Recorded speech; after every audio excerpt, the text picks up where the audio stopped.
穿越成古代的一个俏寡妇，带着未满月的女儿，跟随难民进京讨生活。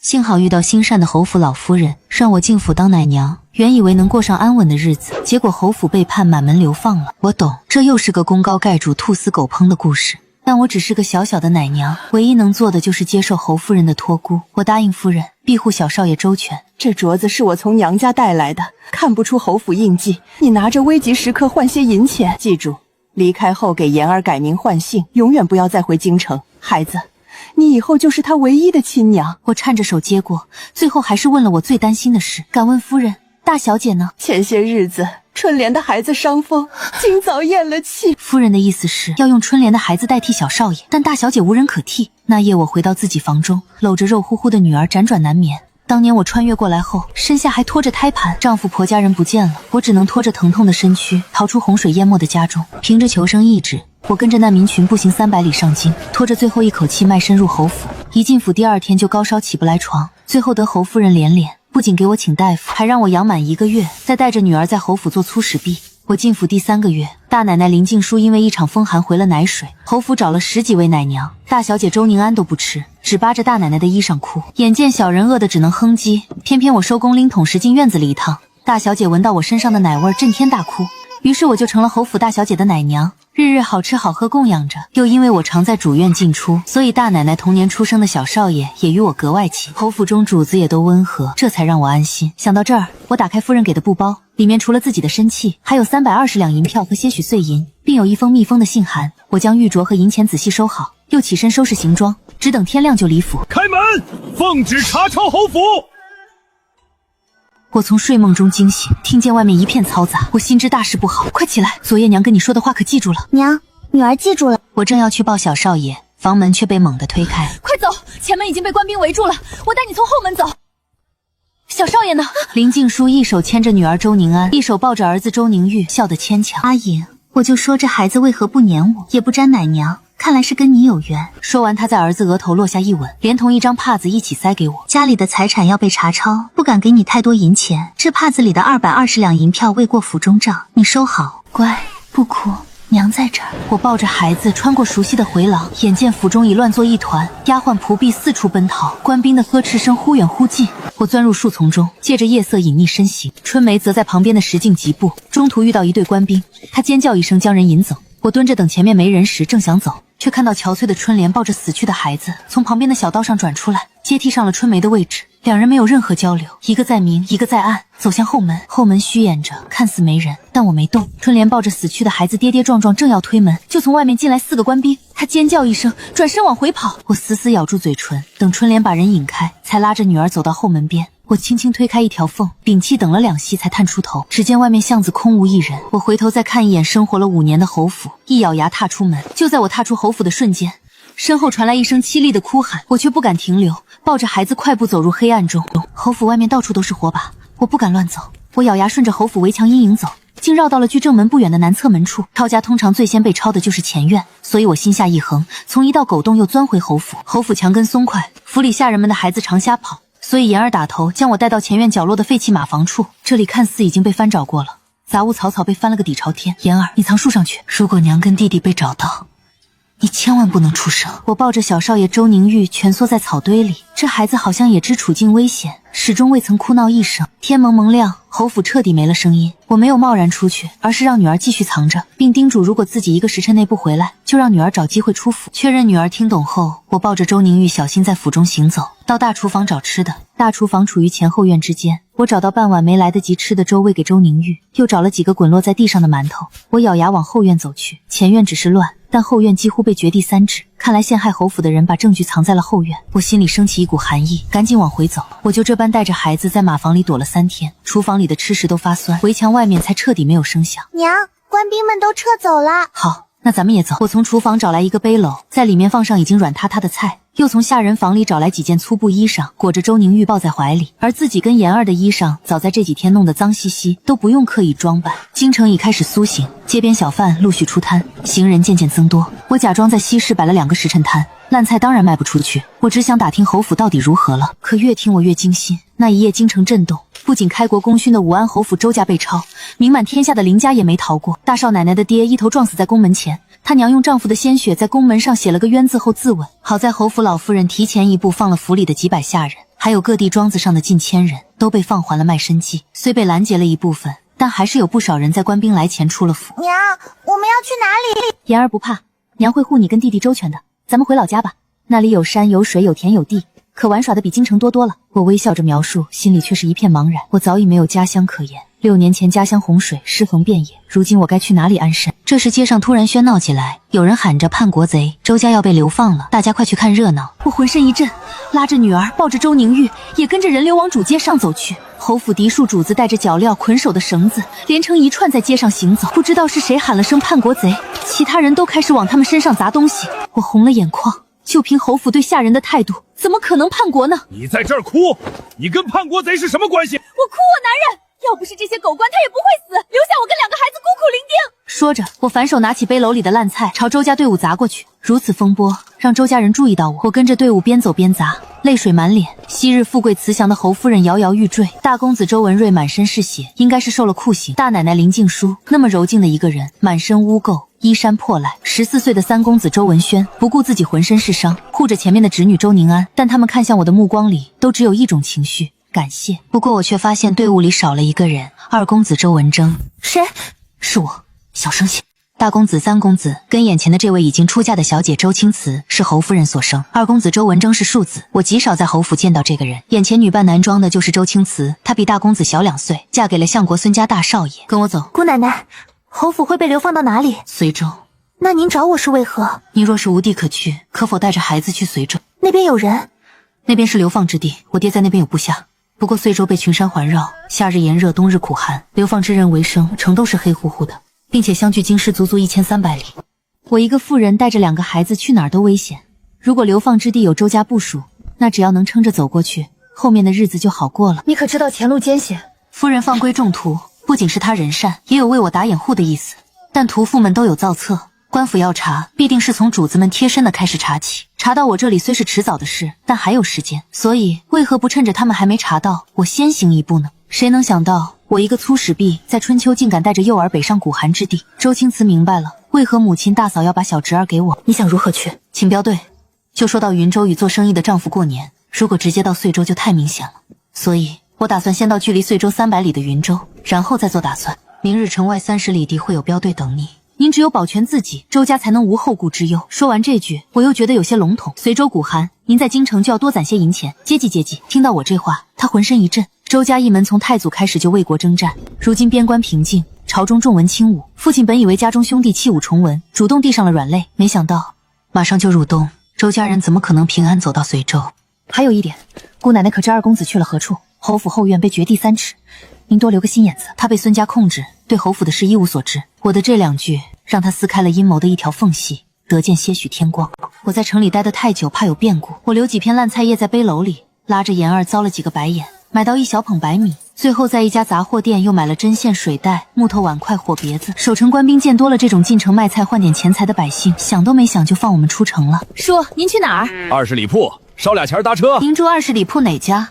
我咋没见过您？20里铺往北4、5里的山坳村，平时不咋从镇上。小嫂子，您住哪儿？镇上一对老夫妻开客栈那家。我可没去过20里铺，但顺利套出了话。至于客栈，哪个镇都有，有没有老夫妻就看运气了。好在运气不错，20里铺还真有一家。今儿婆婆让我进城卖菜，顺便给小的点白米熬粥。丫头贪玩，一下就到这点了。您载我一程。哎呀，铜板花完了，您载我到门口，再给取钱。成。老汉是进城卖柴的，回城还能揽客，顿时笑开了花。牛车到客栈时，天已全黑，小镇上亮着几盏朦朦胧胧的灯笼。您在外等下，我回去取钱。这白米先用瓦罐熬上一把，再给丫头煮碗猪油面，我随便吃点就行。好，这就去。见他们进了厨房，我又从柜台上拿起3枚铜板，走出屋子交给牛车老汉。在老汉看来，就像是我回家安排公婆钻饰，顺手拿了柜台上的钱付车费。周宁玉乖了几天，终于在这夜闹腾起来，我反而松了口气。孩子这几天太乖，我心里一直惴惴的，直到外面响起3更梆子，他才安静下来。我把周宁玉小心放在床里，给女儿脱了鞋，轻轻抱上床，与弟弟并排睡。盖被子时发现女儿手里捏着东西，掰开一看是周宁安的珠花。夜里我不敢深睡，合衣趴在床沿打盹。第一声鸡叫时，我猛地惊醒。恰在这时，周宁玉醒了，小手小脚乱挥。我不敢把孩子单独放着，背在背笼里，下楼找到厨房，喂完孩子，趁客栈老两口还没醒，我放上一把铜钱，带着孩子推门离开。喂，小婶子，可是到云州见男人的？后面一群男人笑起来，看装束，有标队的，也有客商。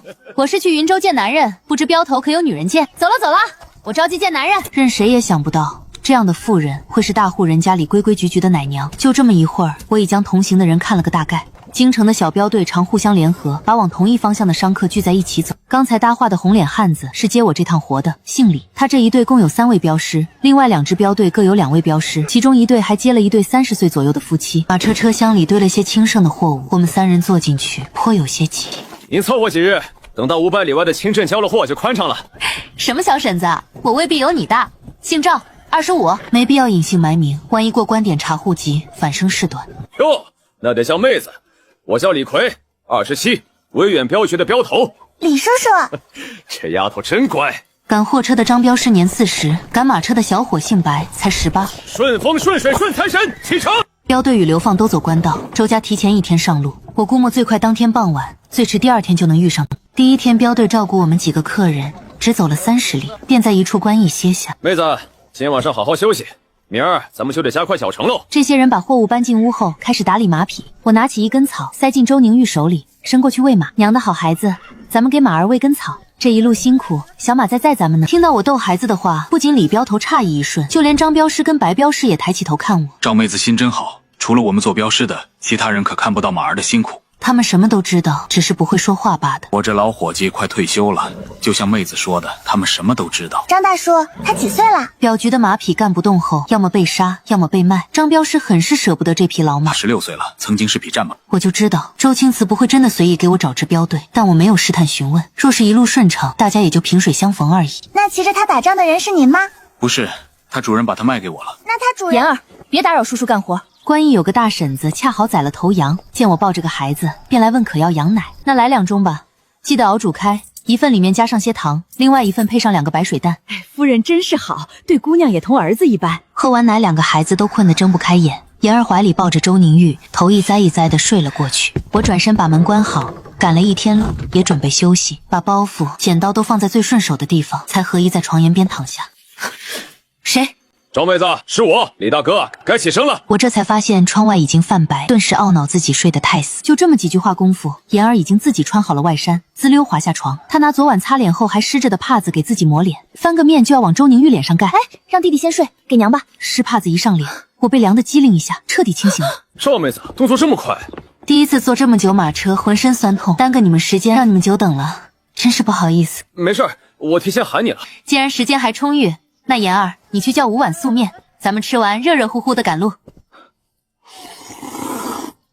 我娘子也怀孕了，约莫这趟回去就休息半年，此后她生产，我便在家照顾她。真的，定能生个大胖小子。儿子女儿都行，我倒希望是个女儿，像妍儿这般乖巧。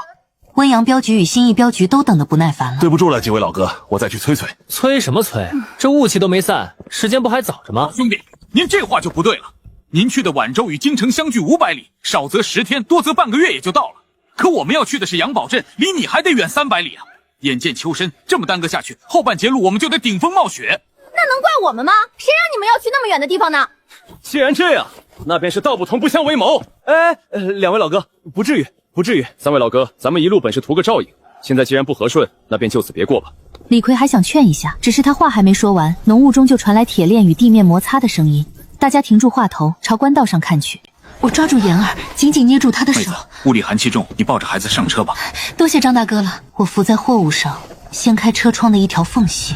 走快点，磨磨蹭蹭的，什么时候才能到啊？那托你们的福，老子今年过年不能回家陪老婆孩子了。嘿嘿，还回家过年呢？寒冬腊月的往遂州去，活不活得下来都另说。侯府众人被拴着，脚踝上的铁链沉重，每走一步仿佛要用尽全身力量。打头的是侯府大公子周文瑞，能看得出他尽量绷紧手上的绳子，给后面的母亲和妻子借力。不过几日，昔日雍容的贵妇头发就白了一半，但风骨不减，哪怕脚步蹒跚。大奶奶林静书摇摇欲坠，如一尊木偶娃娃，接着就是周宁安，小小的人儿拖着重重的脚链，一走就踉跄。大人，我们若是不受鞭，能吃饱，必定能走快几分。黄毛丫头还想吃饱，还当你是尊贵的侯府小姐？我们走快些，你也好尽快回去交差啊！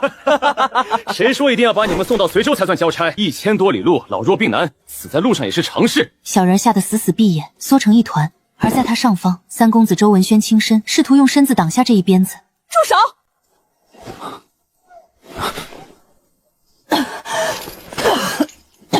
可以说，没我周氏一族，这江山未必还姓余。这差爷就确信我周家难再翻起风浪。他知道侯夫人这话没说错，周家不仅有历朝之功，更是在后面的数次皇位更替中，如定海神针一般稳定局势。你等押送周家去流放之地是一桩苦差事，可二位差爷确定这就是苦差事？或许是登云梯也未必不可。举起鞭子的手已经软了，他一律不定地看看侯夫人，又看看同伴。差爷，千里路，咱们也算是同甘共苦了。我周家虽流放，可最不及出嫁女，我大妹妹还在京城呢。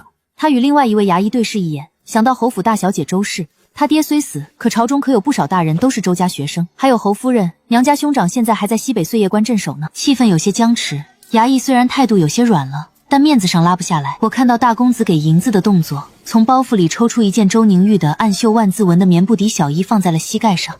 李逵、李镖头，几时启程啊？哦，马上。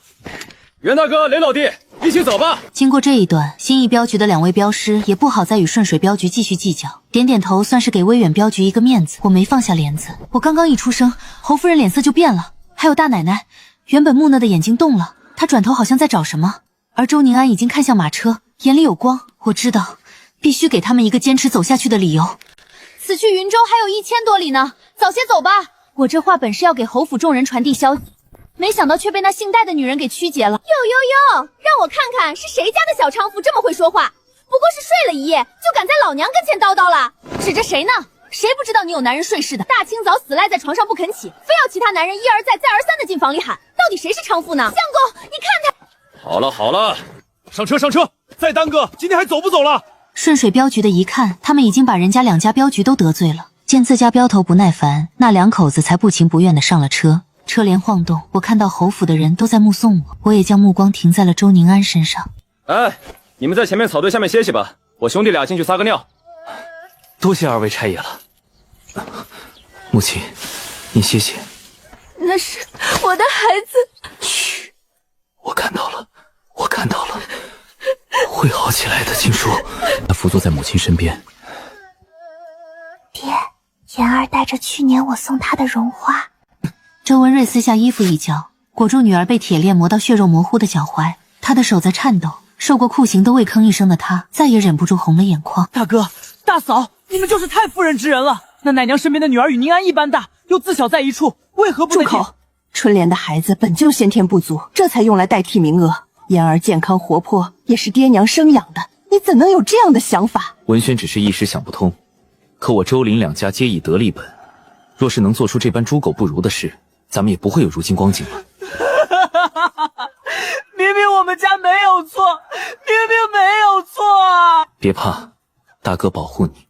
娘，听到奶娘的话了吗？她说会带小玉在云州等我们。反倒是周宁安笑眯眯的，最小的他心里最强大。这样挺好的，可以随意躺着，不用遵守大家闺秀的条条框框。奶娘曾经与我说过，要不是外面太危险，她才不想在京城住呢。她想种地，想种院子里的花，住茅屋、木头房，做好吃的。等到云州，说不定奶娘已经做好一桌子好吃的等着我们。宁安跟奶娘熟，到时候你替娘说个情，让她也收留我住木头房子吧。之前他想着把女儿送到随州再死，现在他不甘心，他还有宁玉。但林静书一想到在牢里的事，就躲避丈夫的眼神。你们啊，还不如一个奶娘呢。她一个女人敢带2个孩子上路，可咱们一家人在一起呢，难道还要被她比下去？我这边马车驰骋，妍儿坐不住，时不时爬去跟2位镖师聊天。今天是赶路的第4天了，眼见路边树叶越来越黄，我们才走了200里。终于在第5天早上，戴氏2口子又催不起，忍着气同行几天的新义镖局原镖身等不住了。各位，不好意思，我得先走一步了。我俩家中都有妻儿，还想在过年前赶回去，不好意思了各位。李镖头眉头一皱，按理说他要走的路比新义小局的更远。赵妹子，你们可还受得住？受得住，我其实心急如焚，只是面上不显，我相信周青瓷说的有后手，所以早一天到边境地界，那就早一天安全。二位先等等，咱们同行。我进去跟顺水镖局的打个招呼。不过小半刻钟，李逵就从驿站里面出来了。启程！好你个李逵，威远镖局也算是大镖局，竟做出这般出尔反尔之事。等我回京，必定告到你们东家面前。镖局之间都很团结，威远镖局在京城里也算是个镖局中的小头领，所以若是被人抓住这点不放，李逵必定要受罚。我要去的云州距京城1100里路，此去4、5天才走了200里，按这个速度，等我到云州都赶不上过年。而且越往北走越冷，说不定还要走冰雪路，那速度更是慢。你们等得了，我怀里的孩子能等得了吗？赵妹子，真是对不住了。若下次您还要脱镖，定给您一个优惠价赔罪。对不住了，二位，后会有期。2天后，3骑官兵在官道上飞驰而过，虽只是一瞬，但周家人浑身冰凉。他们认出这些人是去找我的，我带着2个孩子就更容易暴露了。虽然朝廷中人未必知道言儿还活着，但孙相国老奸巨猾，必定会查每一个从侯府归乡的奴仆。林静书浑身筛草一样，但他遭受过，见到官兵未去也正常。你们可见过此人？没见过，应该是跟你们差不多时候出城的。见过。你胡说什么？您说会不会是那个赵贱人？这也不像啊。对，关大爷，跟咱们一起出京城的镖队带来的女人，我觉得跟画像上的女人有些像。如果胆敢欺骗，小心你们的脑袋。而我们此时已经到了距京城800里外的杨堡镇，正在路口与新义镖局的人告别。这一路多谢赵妹子帮忙。跟顺水镖局分道扬镳第2天，新义镖局的雷镖师就摔伤了手，无法控马。我不想留他们在半路，万一遇到追踪自己的人容易暴露，所以让言儿照顾周宁玉。我跟着雷镖和雪赶马车，人在挣扎求生时会爆发出很大的潜能。不过半天时间，我就能自己控马赶车了。于是雷镖师帮我照顾2个孩子，我替他赶马车。我们只在晚间留够马匹休息的时间，还有就是在京镇停留了半天交货，其他时间都日夜兼程，一路疾驰，日行90里，对比前4日几乎翻倍。出门在外，何必计较？若是往后我落难遇到2位，还请看在同行的面子上，施舍一口粗茶饭。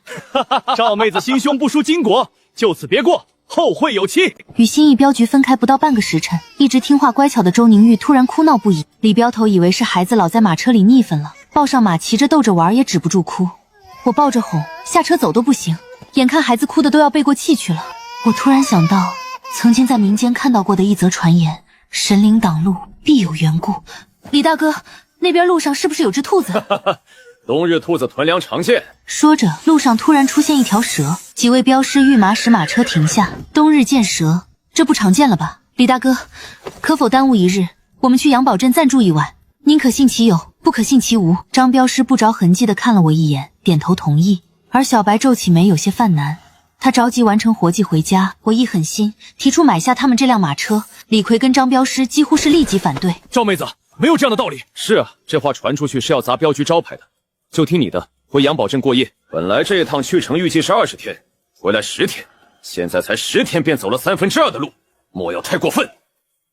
是，镖头。他归家心切是真，但出来前东家也说过，这一趟要用时差不多1个月。他看在报仇后的情况下就接了。可有小路，咱们顺着小路回去吧。有我带路，尽管放心。说来也奇怪，往回走时周宁玉不哭了。就在我们往回走时，正在等待进城的新义镖局2人眉头紧皱。小雷，你觉得画像上的人到底是不是赵媚娘？武安侯府素来威名在外，这些个狗东西。只是他们找赵妹做什么？不是说州府除了一个外嫁女，一个主动招供的庶子，其他人都缉拿归案了吗？2人思考了半晌，突然对视，都从对方眼睛里看到震惊。市井传言侯府被抄家当夜就死了人，听说是大奶奶身边的奶娘被惊吓，抱着侯府下一代唯一的小公子跳井了，尸首第2天才打捞出来。如果他是从侯府出来的，那我怀里的孩子难不成是……自己怎么就说他们抄云州去了呢？老哥，这就是命啊！那俩官兵目标明确，直接就找到咱们镖局旗号来问威远镖局队伍里是不是有个带孩子的女人，有什么办法呢？若是再遇到，定要帮他，不只是为了私情，还有家国大义。雷镖师交了镖队通行证，他们是最后进城的人，守城士兵催促他们快些，到关城门的时间了。等一下，等一下！巧了不是？官爷，等等，那是跟我们一起的镖队，半路拉屎拉在后面了。官差掂了掂手里的铜钱，冷笑一声，继续招呼人来推城门。雷镖师在心里骂娘，明显就是嫌少。官爷，给各位官爷添麻烦了。若是今夜下雨，车上的货就都毁了。搞快点，别耽误兄弟们下衙。我坐在马车里，但愿现在京城还没发现周宁玉活着。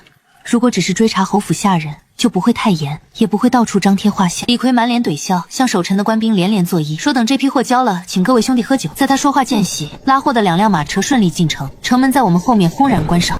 其实侯府放出来的下人名单，各城已经加急收到了，可他们觉得一些下人怎么可能这么快就出现在800里外？再等几天排查也不急。守城官兵除了留下值班的，其他人吆吆喝喝的往酒关去。我们找了个客栈住下，而那3位官兵也在距离杨堡镇60里外的观音里喝着酒。他奶奶的，这女人真能跑！老大急什么？她越是花招多，越说明有鬼。老大，我觉得老三说的对，要是侯府真的小公子在那女人手里，咱们仨的功劳可不小。看往后那姓任的还敢不敢白眼看您？我反倒不想是侯府小公子，钱财才最实在。于是他们找到牛车老头，老头说他是20里铺客栈老板家的儿媳，结果客栈老板说他是牛车老汉家的儿媳。此时他们察觉不对劲，又费力把2方人聚在一起。客栈老夫人跟牛车老汉这才发现，那小娘子满嘴谎话。这3人一商量，得出一个结论：要么他们追查的我不只是粗使婢那么简单，要么就是我趁乱带走了侯府什么值钱的东西。不管是哪个原因，他们都不能上报让别人摘果子。3人甚至打算，若我带走的是值钱的东西，那就杀人夺货。于是他们根据牛车老汉、客栈夫妻的描述找画师，画了一幅与我只有5分相似的画像，就开始抓人。也正是我的谨慎，耽搁官差3天，我们才会在这杨堡镇错开。在杨堡镇住了1夜，第2天一早我就坚持要出发。李逵让我再等等，看看孩子情况。我坚持要走，他们的目光有些不同。见我态度坚决，李逵也不再劝，于是跟新义镖局的人告别，一早就出城离开。2拨人隔着1天的路程往云州赶，只是前面的官差遇到驿站就要停下来问是否有人见过我。他们这个举动恰好惊动了与周家有关的人。周家被收兵权许多年，不少人不屑屈居乌烟瘴气的军营，散在各地，其中又以云州、随州居多。因为周家当年就是从这一带把打到皇城的敌人赶出去的。至于随州，那是流放之地，除开真有罪的，大部分都是因为站错队被冤枉的。老侯爷常年激他们，这也是皇帝家忌惮他们家的原因之一。流放到这么一个古寒贫瘠地，吃都吃不饱，没有造反的条件，且处于边疆，若是敌国来犯，他们就是炮灰。正因如此，当3名官差打听我的消息，就传到了有心人的耳朵里。于是这些人有接到周青瓷消息的，也有自发起来找我的。他们在官差前面找，可怎么都找不到人。大哥，咱们不会在路上错过了吧？他们是赶马车，肯定没有咱们骑马快，按理也能在路上遇到的。莫非那女人知道我们来了，所以半路藏起来？不管如何，明日到云州城门询问，若没有进城，那咱们就再折回来。于是一直靠机智避开官府的我，在距离云州城30里外遇到了追捕我的官兵。李逵远远看到3骑扬秦尘而来，他暗暗握紧缰绳。这么久的相处，若说他还不知道我有意，那就是缺根筋。但我没说，他也就假装不知道，只想着赶紧把人送到目的地，这桩事就跟他没关系了。镖头啊，要不你带着小白先走？妍儿，如果娘要让你一个人跑呢？妍儿不要，没有娘，妍儿就算活下来也艰难，妍儿要永远跟着娘。好，那你相信娘，一定要听娘指挥。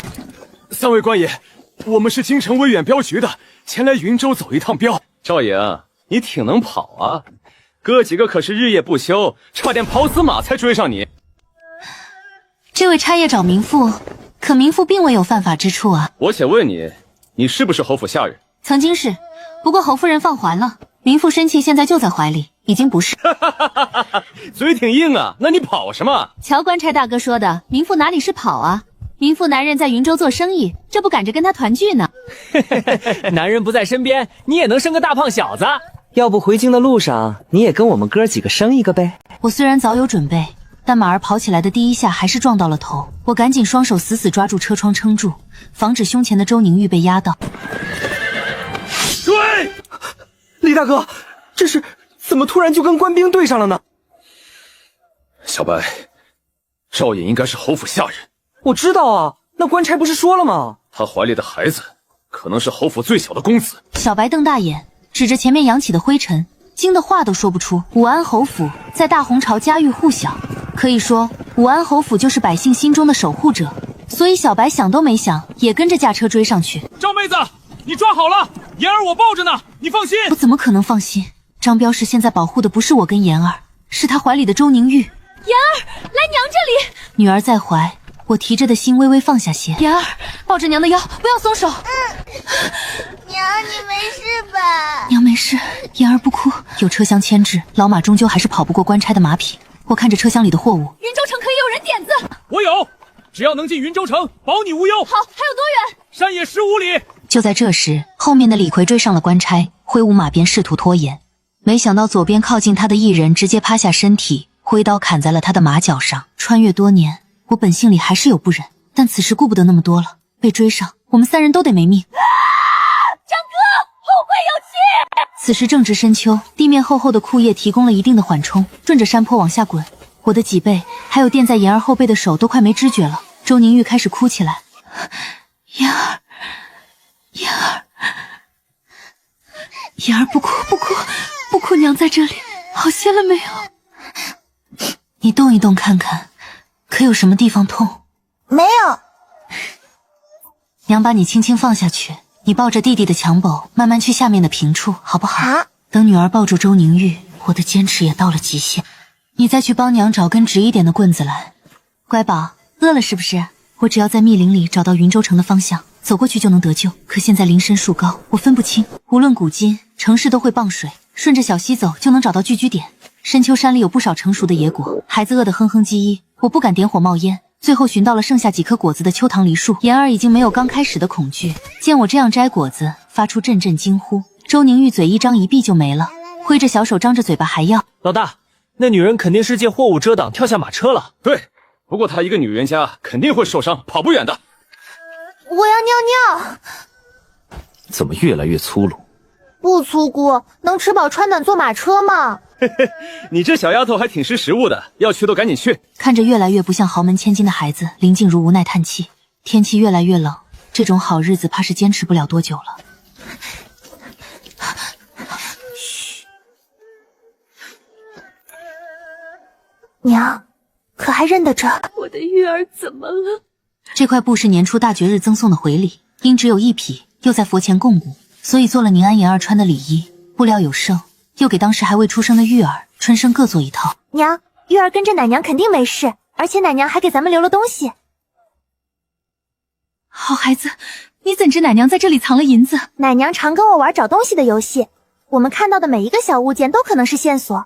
那日她把弟弟的礼衣放在膝盖上，我就注意到了。娘，人多力量大，等到了随州，奶娘、言儿、弟弟，咱们一起生活，互相帮助，日子也就没那么难。娘听你的。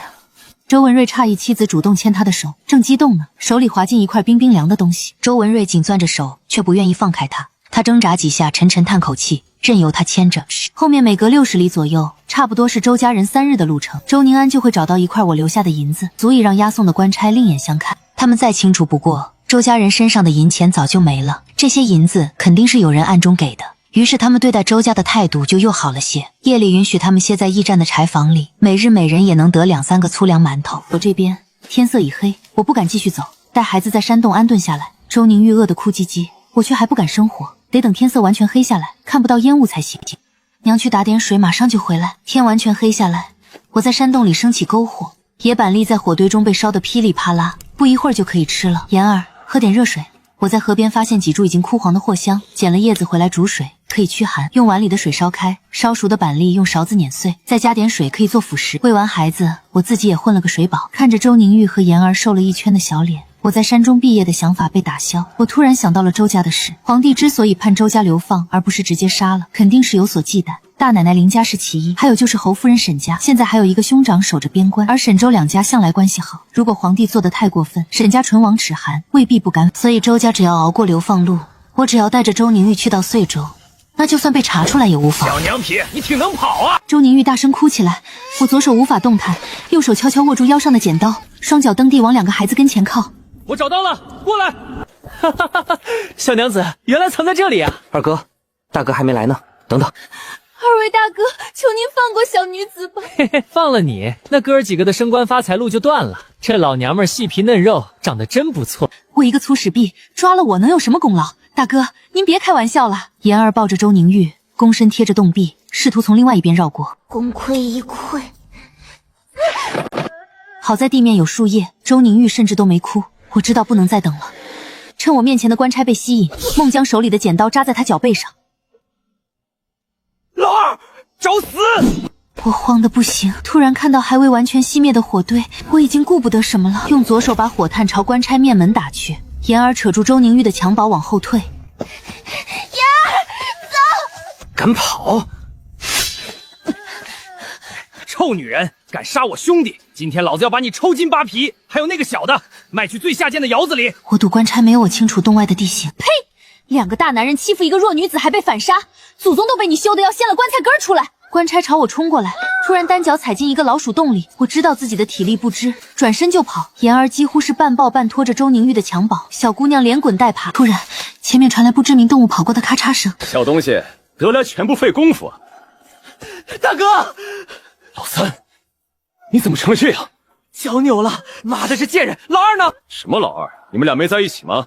他一个娘们儿能杀一个大男人？不是我杀的，是他杀的！你放屁！就是你！老大，我没有，你别听这娘们瞎说。侯夫人传家的玉镯只有这一只，他们都想要，便打了起来。官差不知是在审视我，还是在审视后面的同伴。我背后的官差正要往前走，就听到官差老大说：“小娘们儿敢挑拨老子跟兄弟的关系，老三，你把那贱人给我抓住！”黑暗中，老三目光惊疑不定。老三，怎么还不动手？你在干什么？哎呦，大哥，我脚疼。我心中一喜，怀疑的种子终究还是种下了。僵持了一会儿，周宁玉忍不住了，开始哭起来。小东西越哭越觉得委屈，声音就越发尖利，传出老远。树林中分散开的人突然竖起耳朵，然后不约而同地朝发出声音的方向摸索而去。跑！好在树林里阻碍众多，我和言儿人瘦小，比较好避开。救命！救命！你闭嘴吧！他越是这样说，越是说明云州城有官府忌惮的人，我当然不可能闭嘴了。我的预测是对的，因为我刚跑起来，周宁玉不哭了，所以刚刚树林里的人失去方向。段大叔，又有声音了，这边4、5个汉子在林间跳跃，轻盈的跟猿猴一样，与我们越来越接近。娘，好疼！言儿乖，再坚持一下。娘，你带弟弟走吧，我脚崴了。我头晕眼花，终于我也摔倒了。倒地的瞬间，我侧身防止压到胸前的周宁玉。继续跑啊！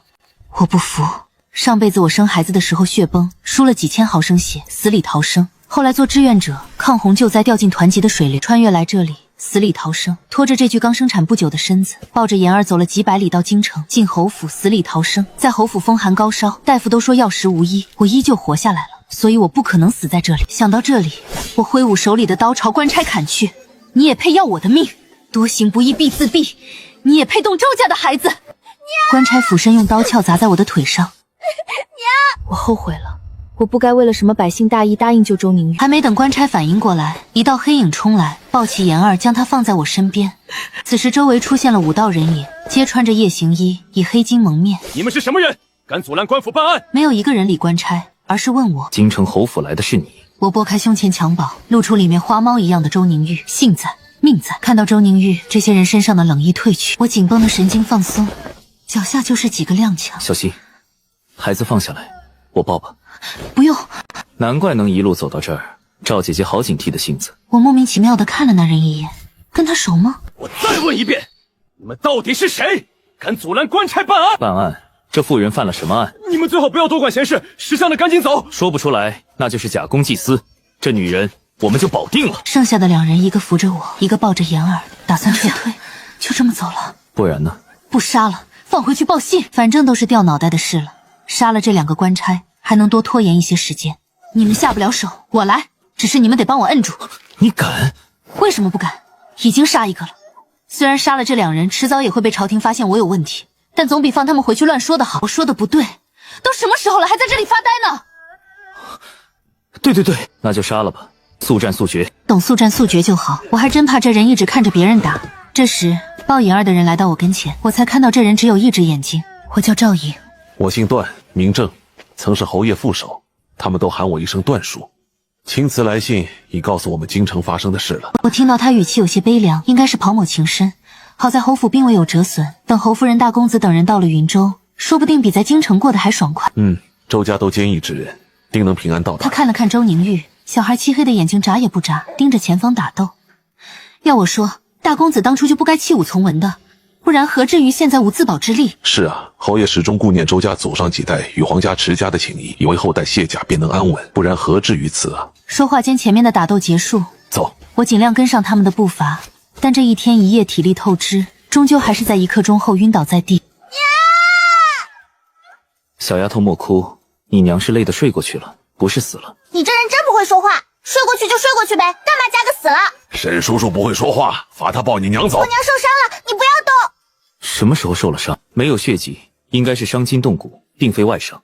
昨天下午从马车上跳下来，滚下坡的时候，你娘带着你们俩从马车上跳下来。沈明清他们收到消息后，就一直在云州城附近的官道上等待，等不到我，他们只能跟着官差后面守株待兔，怕打草惊蛇。他们与官差之间始终隔着几里路。昨日在城门口遇到满身是血的老张，他们才知道我半路下车了。但老张那时已经神志不清，也没说清楚到底是怎么下车的。马儿被我刺了一刀，跑得飞快。去请大夫。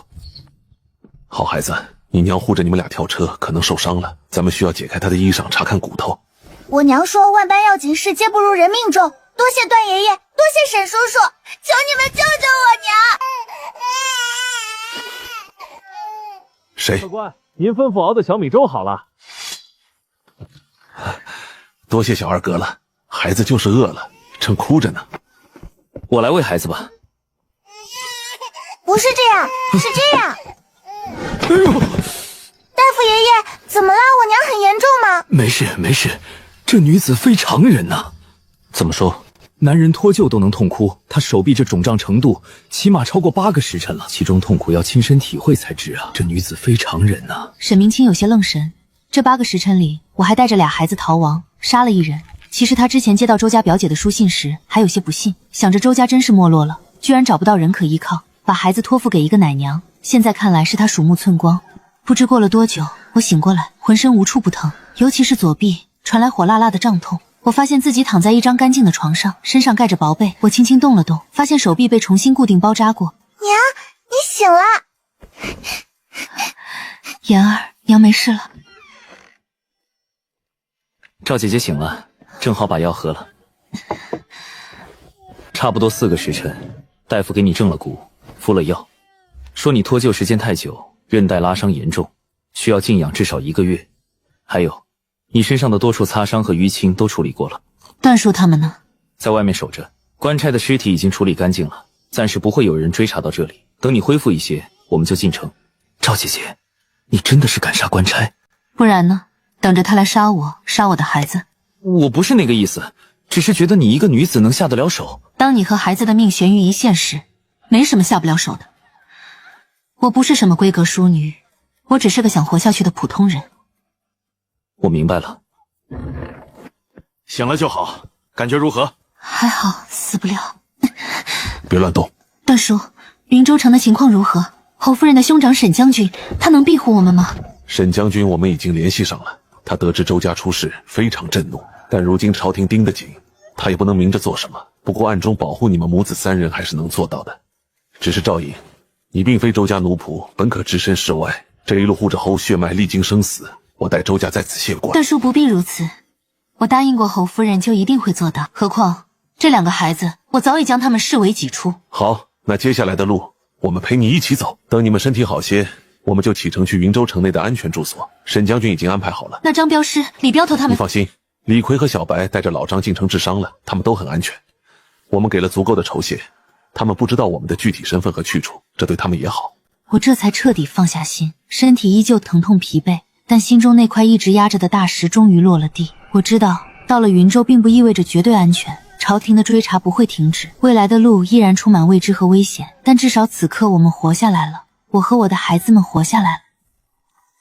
进山出山，不会都只有这一条路吧？猜对了，这条路进去80里，沿途全是山，去云州直线不过60里，中间却隔着5座山。不信邪抄近路的人都有去无回。那这山高林深的，物产定然很丰富吧？当然丰富了，但那可不是一般人能享受的。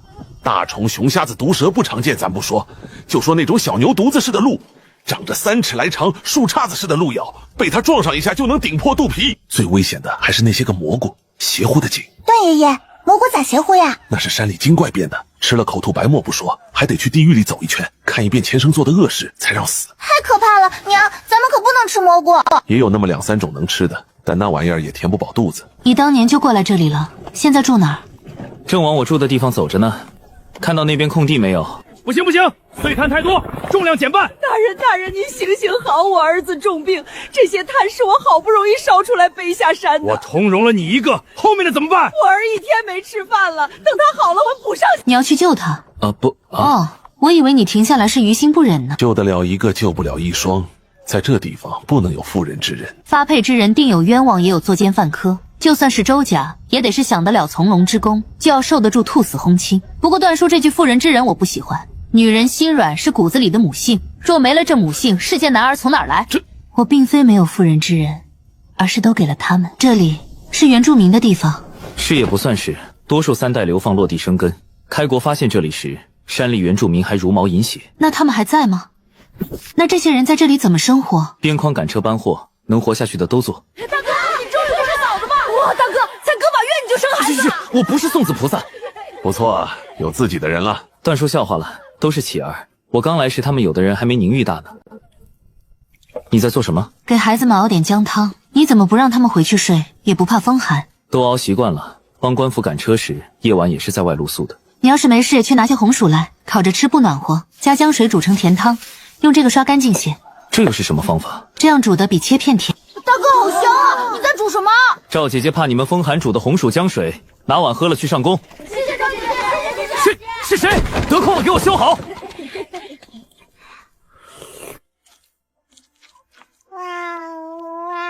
别，我不要这样弄。终于把阳味压下去了。可有合适的房子给赵颖找一栋？流放的人不能住城里吧？不能。能打听周家分哪座山头吗？我想干脆上山，趁为大雪封山，熟悉环境，早做准备。我早就打点好了，把给沈家准备的先给周家用吧。多谢。若是沈家真有这一天，我必全力相助。往东越过5座连绵大山是云州，山上青冈树多，溢出银丝炭，但陡峭。图上标注靠前20座山，往深是我叫不出名的山峰。我想往里走，最好有山涧的，方便冬日出山。冬日出山，冬日大雪封山可以不焦炭，烧了存起来，春日一起焦。这地方路才危险，我想带周家远离其他人，而且我要做的事，暂时不想被人知道。这里，这座山隔6座山头，有宫殿大溶洞。这2座山如刀削，高千仞，鸟难飞。出山可还算方便？有山涧直通北城门外河流，就是远，人迹罕至，野兽多。那就这里了。谁说路非得是泥巴路，水路也是路？既然确定好了，沈明清又叮嘱了我一番，准备带我去找分配山头的官差。等下，我换身衣裳。既然我是周家提前来打点的家眷，自然不能穿得太寒酸。越是偏僻穷苦的地方，越是先敬罗衣后敬人。哎呀，沈小哥，你最近出去玩了？那些个乞丐小子干活都偷懒儿。这位娘子是周家家眷，前来探探路。周家娘子，这位是刘大人，掌管着随州城的全部山头。这人长得怎么跟前世动画片里的龟城相似的？刘大人安好，我家夫人说倒也不必特殊对待，就想找个清静的山头，到时候可能会有人来帮忙烧炭，地方小了铺展不开。好，下官懂。刘大人在随州多年真是辛苦，这点小钱您拿去喝点酒，等我家老夫人大公子等人安顿好了，再找您叙旧。周家娘子客气了，周家世代英业，现在不过是一脚踏空而已。那我就先带着契叔回去了，等安顿好再上门道谢。终于出来了。我还以为你不怕呢。出门在外，身份都是自己给的，怕倒是不怕，就是想到要把那些东西拉上山，我就头疼。交给我，希望你能成功。肯定能成功。那干脆买骡子吧，往后从山上往下运炭也用得上。行吧，刘大人听到我要买骡子进山，显得更加殷勤了。最后在他的帮助下，我用30两银子买下了3匹骡子。多谢刘大人了，要不是您，我还真不知这骡子竟还分驴骡马骡。周家娘子不知道正常，往后若是还需要再来这家，她不敢坑你。不敢，娘子一看就不是一般人，又与刘大人相熟，我哪里敢哄您呢？买了骡子，我又去买了20把锯子，这可把铁匠铺老板惊到了。娘子，锯子200文一把，20把可就要4两银啊！那就要5两银子的吧，反正都要用，趁现在刚来手里还有点钱，先一并买了。刘晨还算个人，没哄你。他叫刘晨，看着简直像龙宫里的龟城相似的。说起来他与侯爷还有点渊源，当年他是一县县令，倒霉遇到地洞被压在房梁下，正巧侯爷回京路过，顺手救了他一把。后来有人参本时说他做县令德行不公，所以降下天罚，然后就被贬来这里了。原来是这样，还以为是我的一番说辞唬住人家了呢。事情准备的差不多了，沈明清去挑了10来个少年，这几个算是我一手带大的，他们明日背着些东西跟咱们一起上山，往后若是有什么事，他们也能跑个腿。多谢。方姐姐，等搬完东西，还能喝一碗甜甜的姜汤吗？好啊，到时候多放点红薯，更甜。周宁玉可能一下子见到这么多人害怕，谁抱都哭，寸步都离不开我。我们从清晨天未大亮就出发，顺着山涧一路跋涉，足足用了4个时辰才到达山脚下。路线可都记住了？记住了。一般人把窝棚搭半山腰，你来时看到适合建房的地方了？有，咱们去山顶。山顶有天然平台和挡风山头，那肯定是个好地方。谢谢哥哥。叫叔叔吧，我叫你娘姐姐。各论各的，叫哥哥没问题。谢谢张哥哥，谢谢李哥哥。先捡手臂粗的砍，建临时窝棚。别走远了，就在附近看看。段叔放心，我不离开你们视线。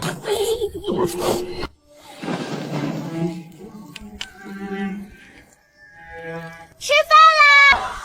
娘，好美啊！丫头，看爷爷带了什么？我去泉水边处理，放明天不新鲜。我跟你一起，血水弄脏池子不好，以后搭个棚子。好，万一有落石，棚子也安全些。这兔子肥，皮也大，等我抽空染制好，正好给3个孩子各做一套耳笼、围脖、手套，怎么样？还行吧？力气挺大的。回到篝火前，空气中满是香甜的味道，板栗在火中炸开，升腾起的火花像场小型烟花。等待兔肉的过程中，少年们也没闲着，一人抱了一截木头，用匕首在削着什么。等吃饭的时候，我才知道，原来他们在削木头碗。咦，你们用的匕首都一样，能给我看看吗？这个价格便宜，但缺点是容易断裂。我猜这是有人偷偷卖给你的。你怎么知道？铁市朝廷中管制品，就越有市场。随州必定有地下黑市，出售这种质量不太好的匕首。10多个人，夜兔再肥硕，一人也只能分到一小块。你看你，让孩子多吃点怎么了？我知道您疼他，可越是疼他，就越不能溺爱。食物要大家分着吃，万万不能养成好东西都是他的这种想法。我看着一旁的周宁玉，小嘴吧嗒吧嗒的，一碗丽蓉羊奶全喝掉，最后还打了个奶嗝。你说想烧砖建房，这工程量有些大不说，咱们也不会呀。这山上有猛兽，木头房子我怎么看都觉得不保险。侯府曾经有砖窑，我替侯夫人去办事的时候看了2眼，可能烧不出很结实规整的，但用来建房子总比木头结实些。反正都流放了。你真会。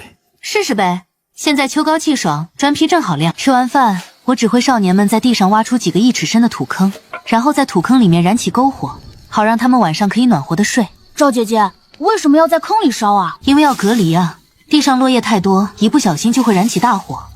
是哦，这么简单的道理我居然想不到。我以前也不知道，还是别人告诉我的。把这个垫在地上，小心手凉。等窝棚里的妍儿、周宁玉睡着了，我把2个孩子放在一起，给他们加盖了一层我的棉袄后，便悄悄出了门。睡着了。睡着了。这俩孩子都好带啊，真是难得。是啊，从京城一路走来，2个孩子都特别省心。你懂。仅凭入手的感觉就知道这2把匕首不同。你看这一把，千锤百炼出的刀刃，这种是熟铁，烧红后可以锤打成各种形状。这种我知道，军中大刀也是这般淬炼出来的。你看这种不反光，叫生铁，亦或是铸铁。这种杂质多性脆，只能用模具浇铸。这匕首就是先浇铸，然后打磨出刃的。军中箭头就是这种浇铸的。你懂炼铁，所以你别再与卖匕首的人接触了。这人应该是发现了铁矿石，这是要杀头的。多谢。收脚后，我让他把匕首暂时埋在附近，想着说不定后面还能用得上。不过这一刻，我们3人心里都明白了一件事：这山里有铁矿。第2天，沈明清又带着7、8个少年下山去了，还有些东西没搬运完。我已经跟他交代过，雇佣这10多个少年做工，帮忙烧砖建房。我圈出建院子的范围，这几天得先将这范围里的树木全部砍掉。好在有锯子，进度应该很快。难的是得控制树倒下的方向，还有保障这些少年们的安全。我一眼不敢错，提着心紧紧盯着他们放倒大树。这些大树桩段要是打磨光滑，刷上漆，做个凳子桌子，倒也颇有禅意。沈明清是第2天傍晚才回山顶的，往返山路耗费不少时辰。他带来坏消息，半山腰发现大型野兽粪便，疑似熊或老虎踪迹，必须尽快修建砖房，否则周家老弱上山后身处山林太过危险。下次帮我给刘大人带信，今年的炭等明年化雪后再交。那老油条早想到了，新来第1个月不收缴木炭，留下少年就近砍树看守物资。我带着孩子和沈明清、段正等人外出寻找烧砖土。这是红粘土，既能烧砖头，也能烧制陶罐器皿。要不咱们就在这里就近建窑烧制，依靠崖壁挖窑洞做窑炉，挖窑出土恰好也是粘土，一举两得。跟养小羊一样，把2个小家伙圈起来喽。娘，这怎么玩？娘的乖宝，等日后给你烧出来做摆件。赵姐姐，你好聪明啊！那你们就看在眼里，记在心里，以后也会变厉害的。砖窑修整，点火硬化，空闲时日拓宽平台，不浪费1寸泥土做砖坯。首批砖坯带入炉石，山顶已建好数间牢固原木屋。不知名野兽粪便再次出现，且数量不止1只。我们一边戒备，一边加紧烧砖建房。10间屋子好啊，十全十美。经过这几天足量提供吃食，少年们身形长出肌肉，气力大增。这里天亮的早，想睡懒觉都不行。哇，好冷！小馋鬼，一睁眼就要吃东西。好吃就行。等下。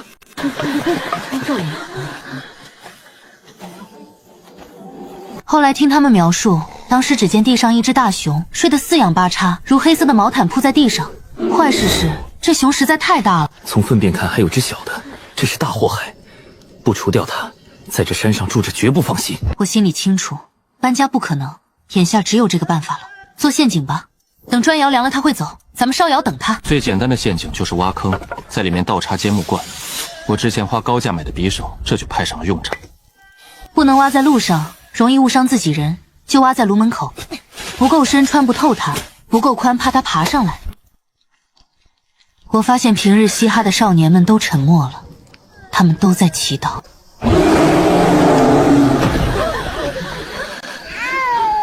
我十分担忧，最坏的情况是小熊掉入陷阱，大熊会发狂报仇。不行，晚上山里太危险，更何况是看熊瞎子。动静太大会引来其他野物，刚除一害，再来一害。他说的对，若没毙命让他跑了，后患无穷。野物怕火，遇到危险马上点燃油火把，能吓走。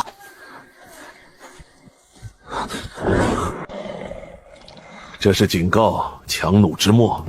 当年护侯爷走老林，别说熊瞎子，大老虎都杀过。之后不跑，说明他被困住了。让我来给他一个痛快吧！这么大只熊，得好几百斤吧？怕是有1000斤重。黑熊没力气了，回来拿绳子，顺便牵骡子过去。娘，我要去看大熊。走，都去。娘，它的毛没有想象中的那么软哎。下来看看，让他摸摸吧。行了，上来吧。这么大的熊，要加快动作才行。1、2、3，有厉害！老天，怎么了？还有一只。稳住！加把劲儿，明日咱们炖肉吃。对，吃到饱！加油啊，兄弟们！得回去做点吃食慰劳慰劳才行。给骡子吃，太浪费了。那俩骡子累坏了，怕是没点甜头不乐意走。干啥？我不饿。不是让你吃，少姐姐给骡子准备的。小一，把红薯给14，14你走最前面。好嘞。哇，好香！回来了，我煮了面片汤，马上就能吃。赵颖，你也吃点。哎，放着吧，你快先吃几口，垫垫肚子。娘，哎呦，爷爷的小祖宗哎，咋趟外山就出来了？你们回来啦？有没有遇到危险啊？走，咱们去篝火边，你娘煮了好喝的面片汤，你也吃一碗再睡。这孩子习惯跟妍儿睡了，只要妍儿一走，他没一会儿准醒。怎么了？有事？啊，我守着，你先去吃点东西，等会儿凉了。那行，我还真饿了。我自然没看到身后沈明清正就着我的背影，大大的喝了几口面片汤，更不知道他正努力忽略刚刚肩膀上被我触碰的感觉，压抑着自己心中那种奇异的情绪。褪去皮的大熊像团红肉块，我看着直犯恶心。把熊吊在树杈上，这样不会蹭得到处都是泥巴。熊胆是好东西，不仅消炎杀菌，还能做保健品。洗干净就好了。你要是嫌恶心，我来。不是，熊喜欢吃生鱼，有很多寄生虫。不管有多少虫子，我给它洗干净就好了嘛。有些寄生虫小到眼睛都看不见，就藏在肠壁里。我都说了，我洗干净。沈大哥，听赵姐姐的吧。你们胳膊肘往外拐。没有，那您继续。你不是说能洗干净吗？现在你把它割开清理一下呗。不就是食物残渣和粪便吗？我能怕？走，跟娘去捡榛子。好嘞，娘。沈大哥，这就是赵姐姐说的寄生虫吧？娘，寄生虫那么可怕吗？很恶心的。你们要是看了，往后连面条都吃不下。别说了，赵姐姐。榛子林距离围墙5-60米，这个季节熟了，基本都掉在了落叶里。见他们弯腰扒拉，我顺手做了几个木棍夹子，像用筷子那样夹就行。12哥哥，我娘聪明吧？赵姐姐可真厉害！孩儿们快过来！看到这种蘑菇没有？这叫真蘑，味道鲜美至极。赵姐姐，您还认识蘑菇？蘑菇太危险了，咱们不要吧。我信我娘的，这蘑菇看起来就好吃。娘，我找到了！哇，妍儿妹妹好厉害！快，我们也去找。我在女儿得意的样子中，轻轻摘下蘑菇，小心地放在背篓里。不得不说，这个季节食物真的很丰富，遍地的榛子不说，蘑菇也不少。我还时不时能看到一种淡紫色的小蘑菇，这种蘑菇看起来有毒，实际味道却很鲜美。我不知道它的学名叫什么，只听以前西南的老乡们管它叫鹿儿菇。要问我为什么知道这么多，那是因为在女儿死后，我为了寻求心理安慰，到处去做好事。一开始的我什么好事都做，后来在一座山野道观中遇到了一位道姑。事无始终，是始也是终，是终也是始。莫道此生缘已尽，冥冥之中自有牵引。在回去的途中，我恰好遇到了一支救援队，因为队伍中有人见过我，便邀请我加入。就这样，我加入了救援队。家里人得知我加入救援队后，纷纷表示不理解。面对父母的不相往来，丈夫的离婚，我心里却没有多难受。快来，我又发现一大堆。来帮我一下。沈大哥，你快收拾干净啊！等会儿赵姐姐跟妍儿回来会被吓到的。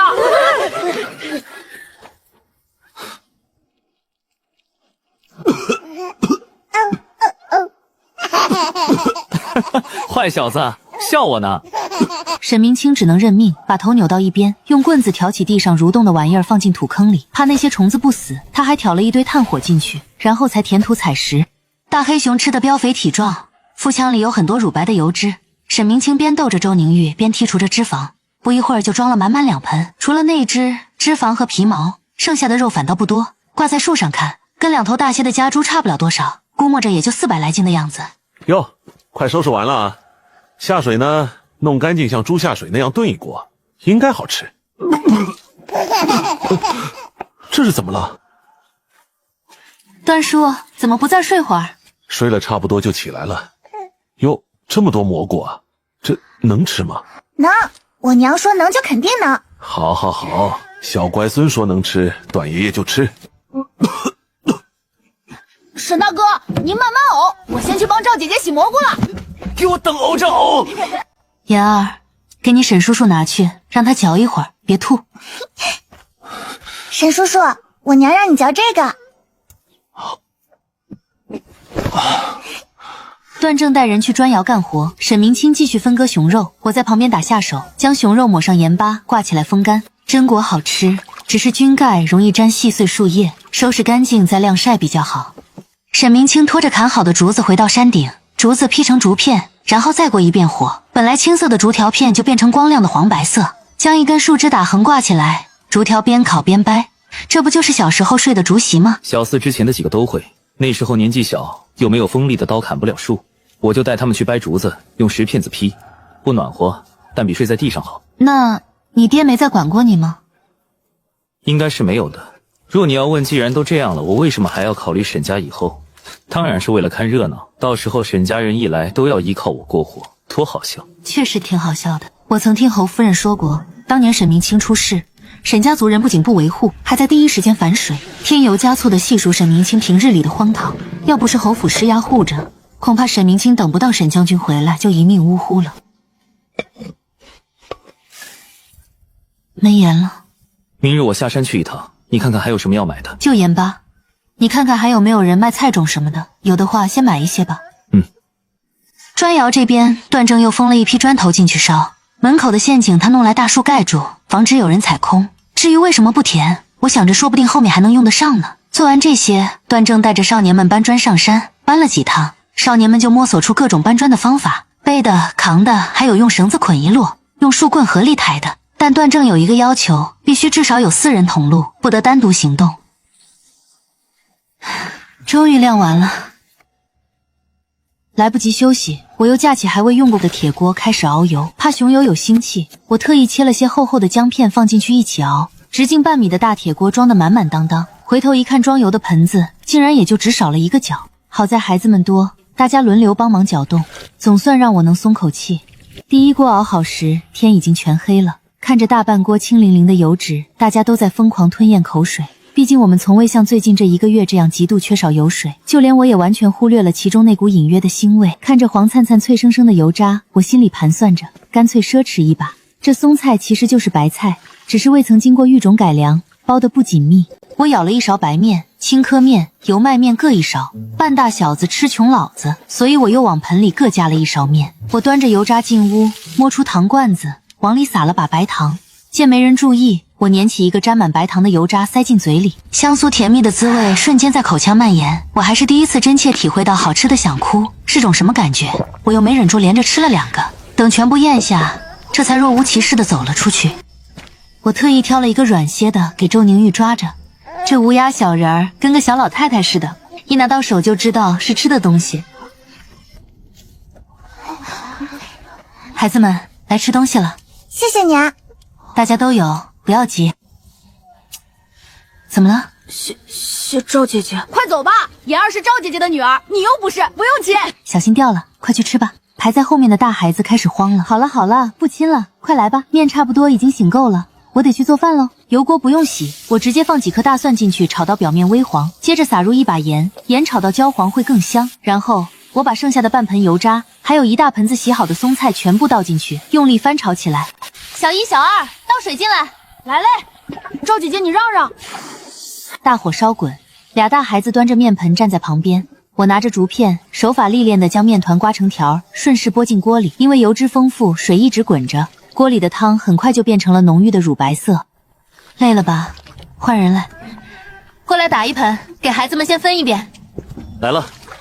他们配合默契，一个人端盆，一个人舀。等他们把锅里的面条捞干净后，我便继续煮剩下的面。沈明清先给小的分面，每人都是满满一大碗，香气飘出去老远。段正在旁边紧紧盯着妍儿，生怕小丫头不小心烫着。我把面条子拖烂，吹凉喂给周宁玉。锅里还剩不少汤，喝完再盛啊。赵姐姐，今天的饭油水大，汤留到明天早上煮点豆芽土豆吧，就又是油水丰富的一餐。傻子，今天有，明天就可能有，咱们会越过越好的。想吃就多吃点。怎么没叫我？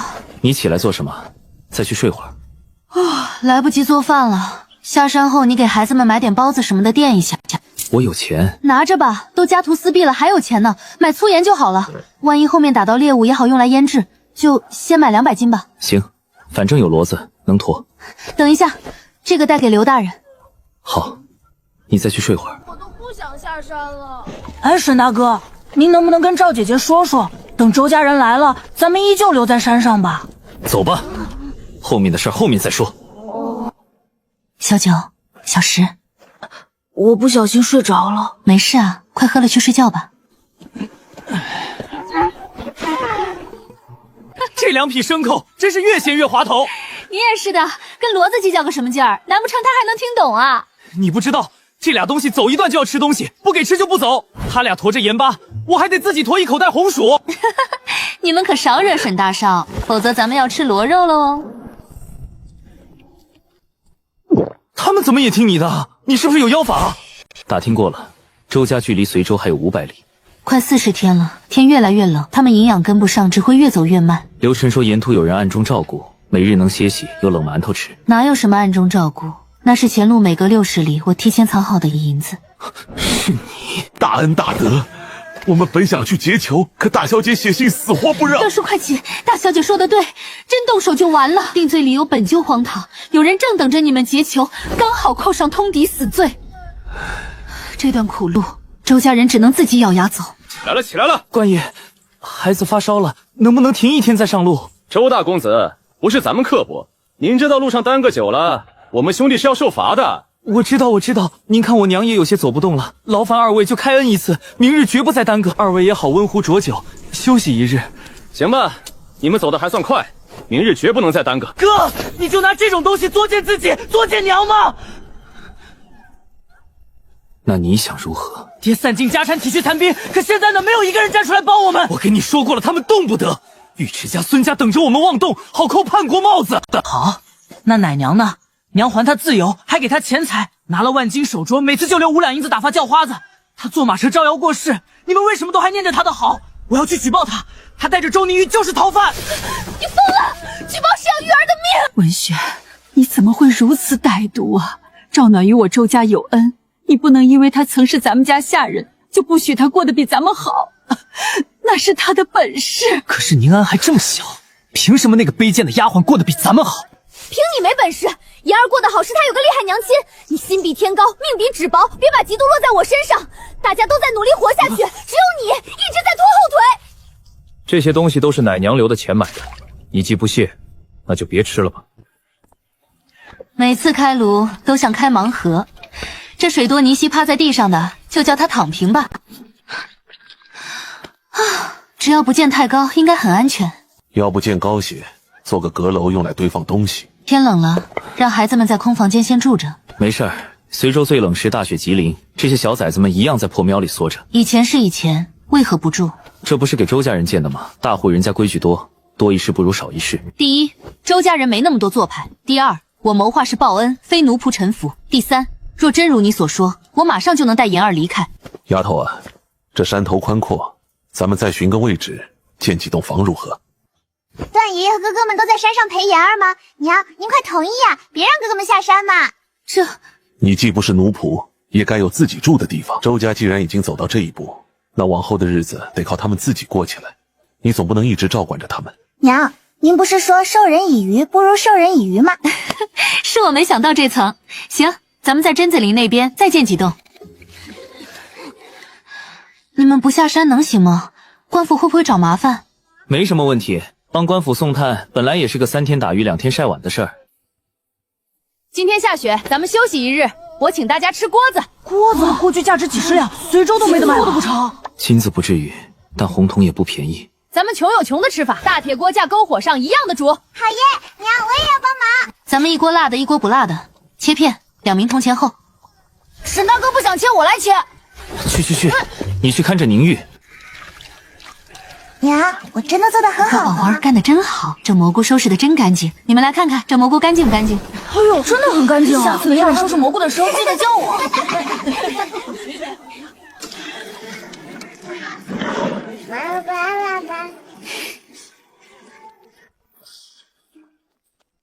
孩儿们，准备碗筷吃饭喽！赵姐姐好香啊！是赵姐姐香还是锅里的菜香啊？赵姐姐香，姐姐煮的饭也香。今天不用排队盛饭哦，大家围着锅坐一圈，直接从里面夹菜吃。去搬木头墩子来做，吃辣的坐这边，不吃辣的坐那边去。锅子就是这么吃吗？这些死小子，以前跟我抢吃食比狗还疯，现在居然学乖了。你还不如10多岁的孩子开窍。我要是你啊，现在要么去喂小的，要么就喂大的。你老不休的胡说什么？我干嘛去喂他？跟我又没关系。你去吃，我来喂这臭小子。我马上喂完了，你先去吃吧。我嫌烫。你会喂吗？会，这多简单。羊奶是他主食。知道了，你快去吃吧。尹丫头，来吃饭。好嘞，段叔。好好吃啊！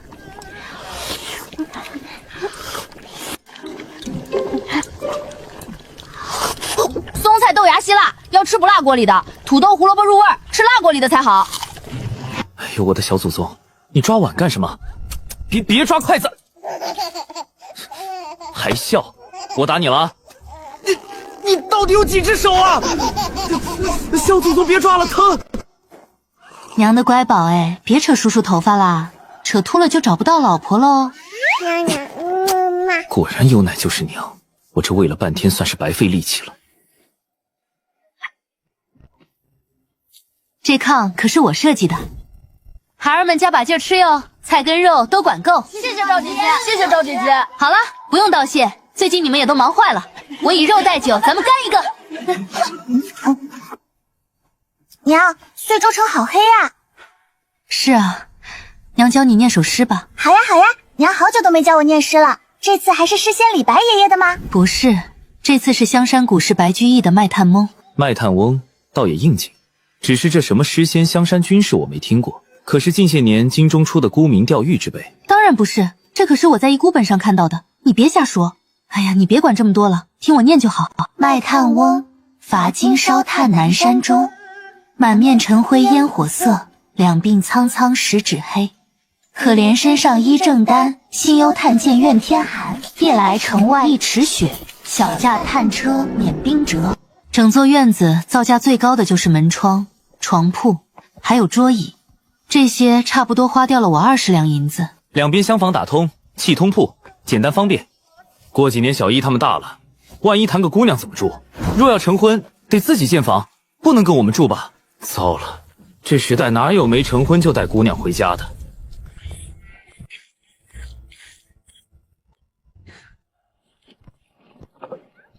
这炉子太小了，烧一炉炭出不到50斤吧？你们不懂，这一位是密闭性，二位做好吃的。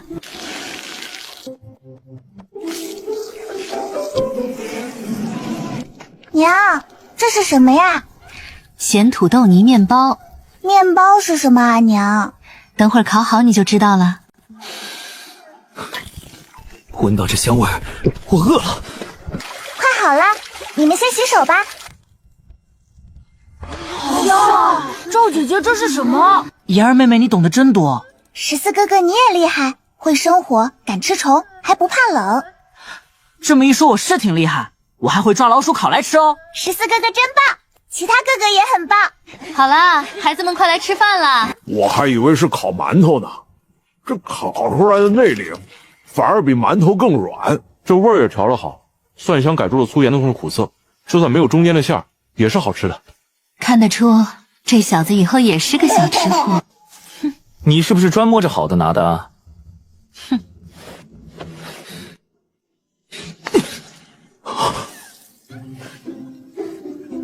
娘，这种炭好漂亮啊！这不就是菊花炭吗？你看这断面像不像菊花？菊花炭。但这种炭不是拿来取暖的啊！入窑前就把栗树切成3寸长，成炭后小火炉煮茶，大雅。行。炭密度更高，就是更耐烧。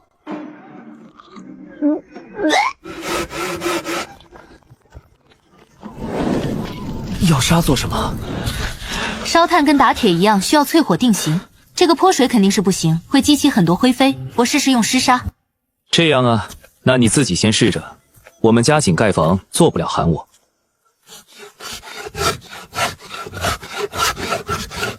要不你也建一栋？听妍儿说她跟周宁安关系不错，你不想他们平等相交吗？你这人可真会抓重点。况且你年纪与林氏相仿，周家又不止一个男人，瓜田李下的。我自然是想有一个家的，但你们已经帮我修了周家屋子。赵姐姐，不要钱的小工不用白不用啊！就是啊，赵姐姐，多给我们煮2顿火锅子就扯平了。赵姐姐建个大房子吧。那行，就那边吧，对着下山路，离你们2家都50-60米，遇事喊一声听得清。哇！哎，等会儿先看看炭。让他们去吧，傻小子们粗手粗脚的，我去帮你弄。比之前的重，没碎裂，完美，无烟无明火，比侯府的银丝炭颜色更鲜艳。这若做大块些，价格比银丝炭高1倍也有人买。不要做量，要做精，让镖局过年前送到周青瓷手里，借他的手引入富贵人家眼中，就送2盒。若有人喜欢咋办？喜欢就等着，等得够久才被珍惜。你敢不敢在遂州落户？这话怎么说？遂州山头都是由官府控制，除了流放之人烧炭上交外，其他人也是可以靠烧炭讨生活的。比如你，跟这些孩子。流放来的养不起孩子，这些孩子若是命大活下来，满5岁就可花500文去官府入籍，可自己烧炭卖与官府，与流放之人烧的炭同价。若是这样，那岂不是有空子可抓？流放并非充奴，世代不得脱身。拿周家作比，若是周大公子与林氏在随州产子，这孩子就不再是流放之身，可入随州籍。那宁安，他不行，他的后代可以。这样啊？那你为何问我可敢在随州入籍？百姓入籍本是官府应尽之责，可现在想入籍必须交，交不起钱，无法给孩子入籍，便是黑户。黑户可被买卖。随州官员贪无可贪，便怂恿商人花20两银子买下一座山头，不买就不卖炭给你。天下乌鸦一般黑，两头吃。所以莫问我敢不敢，就凭妍儿是黑户这一点，必须落。你既知天下乌鸦一般黑就好，怕你不知外面险恶。若是周家变了心境，落户买山，也不至于陷入完全被动。既然这样，我就买周家这座山头，可行？行。不知是不是熊肉大补，不到2个月时间，少年们个个都长高长壮不少。这样的好处就是干活更加麻利了。沿着篱笆建鸡圈，种满丝瓜黄瓜，夏日清风瓜果隐藏在绿叶间，光想想就要醉了。娘，我要种葡萄。好呀，就是不知随州城里有没有这种东西。改日段爷爷给妍儿搭葡萄架，挖山葡萄来种。山葡萄甜吗？娘，甜不甜不重要啊，妍儿要跟娘在葡萄架下捏泥人做针线。好呀，甜不甜不重要，妍儿在一起才重要。娘，我带着弟弟留在山顶。娘，您跟沈叔叔下山办事，这么远又是冬日，很危险的。您放心，我会照顾好自己，也会看好弟弟。我这2天不做木工活，盯着俩孩子如何？赵姐姐，你放心吧，还有我们呢。这样吧，小1、小2、小3、小4，你们都留下来看孩子。那行，妍儿要看好弟弟，要听段爷爷和哥哥们的话。知道了，娘，你也要小心。娘，您记得给我买糖葫芦。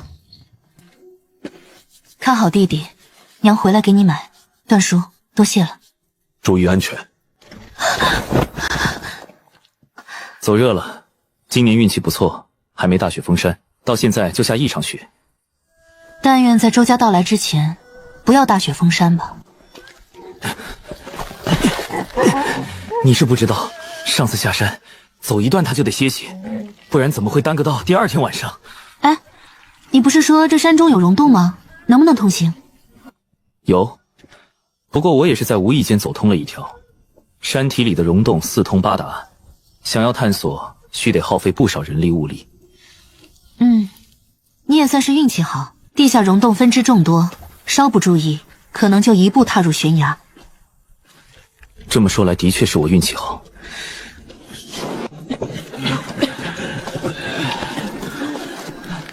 那是在烧炭。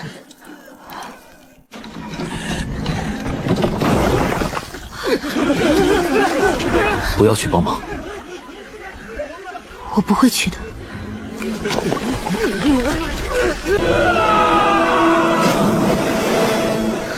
走吧。啥？落户？是啊，要只是买山头，我何必带人来您老这里？孙大人，起来办公吧。姓孙。嘿嘿，在这儿呢。我帮您吧。哎，好好好。真是瘦死的骆驼比马大，都流放了，还有人来提前打点。孙大人，我家还有个女儿，还有个儿子，也想落户在随州。只要够钱，你家的猪牛羊我都能给上个户。今日先这些。孙大人，这块熊肉是我偶得的，您炖煮一锅，补补身子。熊肉？我老头子临死也算是长见识了，竟然能吃到这等猛兽的肉。还是那句话，你就算是有猪狗要落户，只要我在，都能给你办了。多谢孙大人，您好好保重身体。这熊肉您若是吃得惯，下次我再给您送。哟，这么容易偶得？大人喜欢，不容易也得容易。刘大人对这位孙大人可了解？他来的比本官还早，唯一确定的就是他跟孙家有匪浅的关系。说起来，好像从本官到随州见到孙大人第一眼，他就是这副模样，没有10来年，也有7、8年了。走，去市场看看。好。除了葱、酸菜和萝卜，连个新鲜叶子都没有。搜刮10几个摊子才各凑够100来斤，只要东西不要钱。小5、小6，你们去趟米粮店，先买一趟杂粮来。比云州贵1两文，心疼死我了。但山上20多张嘴等着，咬碎牙也得各买100斤。咦，掌柜的，可否能借你家10年一用？小娘子，这不合适吧？来都来了，骡子还拖得动吗？骡子好，就算山路，一头至少也能拖400斤。那就再要100斤玉米，不是，是粒米。哎呦，小娘子真是爽快人儿！娘子相公随我来，咱们去后院歇歇。多谢嫂子。不谢不谢，还愣着？关了铺子门，后院倒茶去啊！哦。外头随州城满眼灰扑扑的，偏偏这家后院黄澄澄亮当当的，看着真敞。哪要您自己的骡子，正好让我家这货活动活动，不套眼正转几圈就晕，晕了就撂蹶子。原来还有这窍门，配合的是默契。但这10年看这样子，再快也快不到哪儿去啊。留下几个在这等着，我跟沈明清再去转转。小娘子要买些什么？随便看看，若有菜种最好。去城东头老胡家，他家常给大户供菜，应该有不少。他家有些那啥，你就说是城西杂粮渡介绍去的。谢谢婶子了。今日正好有时间，带你去东边看看。这些大户人家都是哪儿来的？商户或者是大户分支，管家炭火生意的。原来如此，跟朝廷贬官一个道理，都是不受宠的。胡家是佃户，助交界处。掌柜的可在？松菜叶子3文1斤，3斤起卖。这位大叔，我们不买松菜。哎呦，这位娘子眼生啊！是那边米粮店掌柜推荐你家的，说你家可能有菜种卖。这是什么种？我说贵人何必要自己种？小老儿家什么菜都有，您只需要出银子，每日都能给您送去府上。我问你什么，你就回答什么。若是不愿卖，我这就走。不，贵人娘子莫要怪，是老儿唐突了。挨着念一遍名字，报出价格。这是松菜、萝卜、韭菜、葱、菠菜、茄子、辣椒、黄瓜、甜瓜、臼头、冬寒菜、雪里须。臼头要2斤，其他各要1两。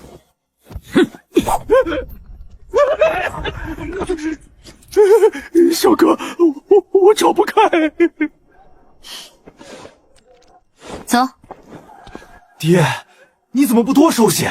随便就扔1锭银子出来的人，能是一般人？借着杂粮店婶子的名头，我们顺利买到了菜种。怎么样？我装的像不像？像。若不是你，今日这菜种肯定要遭高价。多谢。不必，等种出来菜，给我吃点就行。那还用说？等回去把地翻出来冻一冻，虫子冻死，来年菜才长得好。你怎么还懂这些？没做奶娘前我是农妇，当然会知道。做奶娘后，侯府书籍很多，夫人也允许下人借书看。那胡家老头祖上给大官管庄子，主家犯事砍头，被流放来的。难怪会种菜，常跟富贵人打交道，尾巴翘上天，糟粕学了10成。什么女子不抛头露面？咱这穷苦地儿，女人也得养家。他家老婆子儿媳苦啊，半夜种菜不给见人。真是多谢了。路上慢点儿。此时我心急如焚，只想尽快赶回山上。沈明清和孩子们也一样，都不想住漏风窝棚了。好在火把准备的足够，我们5人3骡连夜进山。夜里走不快，等走到山脚时，天都快亮了。要不咱们给这座山起个名儿吧？小五哥这个想法好。叫什么好呢？你们给我想一个啊。要不就叫赵家山吧？你们觉得如何？虽然普通，但一听就知道山主人姓赵，我觉得可以。那行，就叫赵家山。等下，那是什么？小山楂。野生山楂酸得很，越吃越饿。以前除非饿死，否则绝对不吃。走吧，去摘去。只要没有毒，我就有办法做得好吃。虽说不好吃，但摘果子就是让人开心。沈明清，他骂得很脏。娘，妍儿，我可想你了。娘也想你，连夜就赶回来了。看这个。娘，您不会把做糖葫的老头也买回来了吧半两银子的东西，你就这么一次性给他了？本来就买给他的，该给就给。这个比糖葫芦好吃，快吃啊，可甜了。这娘也吃。娘吃过了，给你留的。吃嘛，娘。肉碎。哪有你这样做娘的？多谢沈公子救命之恩。小玉厉害啊，都会做饭了，好吃。娘不在，都是小一哥哥做饭。这让你娘歇息。娘的乖儿子，让娘睡一觉。谢谢妍儿妹妹，这是我娘买的，谢她吧。要不你燃起来试试？此时外面正好下雪，主上。孙佳莹，我今日没空。好，那等你空闲了喊我。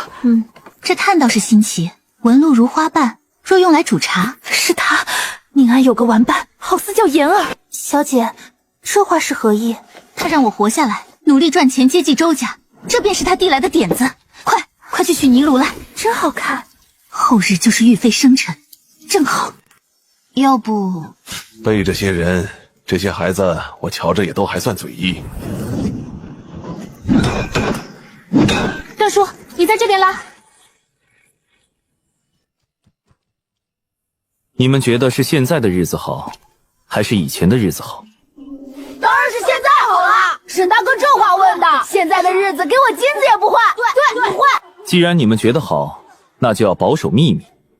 这东西咱们从未见过，若是被外人知晓，不仅我，你们镇赵姐姐会没命，就连你们还有妍儿全都得死。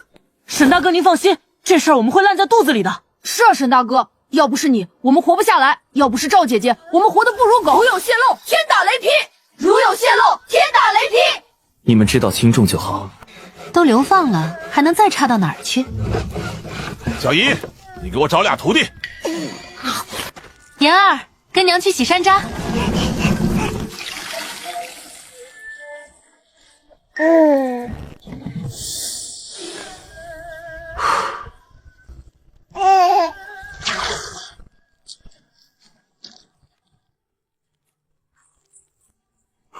娘，我也尝尝。好好吃。哟，咱们乖宝只吃甜不吃酸，是不是啊？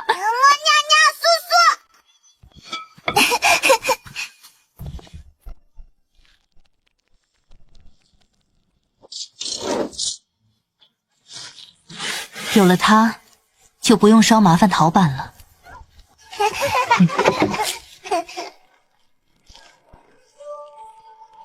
沈大哥，今天大晴天啊！沈大哥，我们快出发吧，我去拿篓子。着什么急？现在露水还结着冰呢。集合！今天围着山顶跑2圈，跑不够不许出门。是。没吃饭？是。可不就是没吃饭吗？洗手吃饭啦！吃。白米白面或许有难度，但杂粮糊糊管够。1年都没有任何进项，我可不信。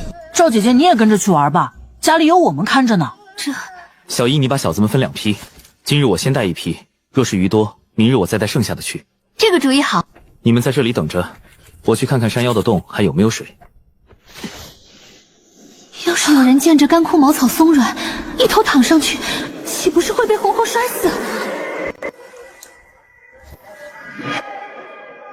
山上的水干了，要去山下。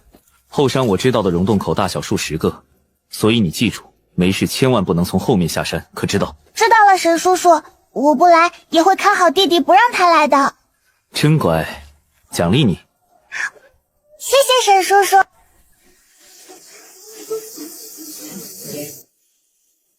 我第一次发现这里的时候，也如你们现在一般。没有我带，谁都不可以擅自来这里，懂了没有？天哪，这是什么东西啊？我们莫不是进了仙界？沈明清，你以前路过时，有没有闻到过什么刺鼻或是特别的味道？你怎么知道？前面有股臭鸡蛋味。远吗？不远，大概100米外吧，有个不小的侧洞。你若有兴趣，改日我带你来一趟。好。这里面能有这么大的鱼？小2、小4、小6跟我下水，你们其他人在岸上等着。不脱衣裳。你是女人，我怎么能在你面前脱衣裳？又没让你们全脱光，身上的薄袄要是弄湿了再走回去，个个都得冻成冰坨子。今天太阳好，比平常要暖。不会的。既然你们不脱，那就回去吧。拉好啊，我们开始赶鱼了。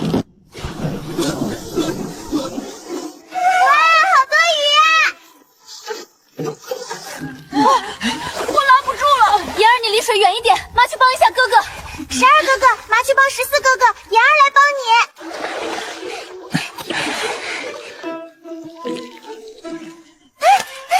娘，我抓不住。妍儿妹妹，这样抓。哥哥，你掏进他嘴里不会不咬吗？不会啊，这回是真委屈。你试试。他在吸我手指。这回是真委屈了。他那么小，哪里懂我们在笑他？哦，娘的乖宝，坏鱼打你了是不是？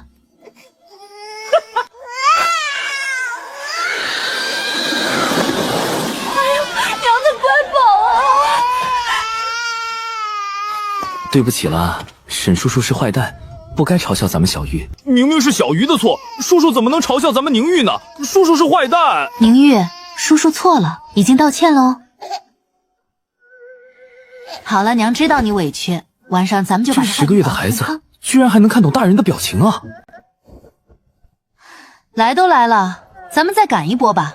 那也行，没几天就过年了，咱们回去冻上一半，再抹盐腌一半。你们快把湿裤子脱下来，别把外面的棉裤打湿了，不然刚才就白害羞了。赵姐姐，哪有那么冷？你这么塞，当心等会儿把扣子都给崩掉了。切，他要是得了风寒，到时候还不是要劳累我跑着抓药？猴子，好像还真是啊。你想去看？我不是想看猴子，我是想去看看那是棵什么树。可以，我们去看一下。这难道不是脚吗？走，今日先回去，明日咱们专门来弄拐枣。沈叔叔，明天不是要带小鱼哥哥他们抓鱼吗？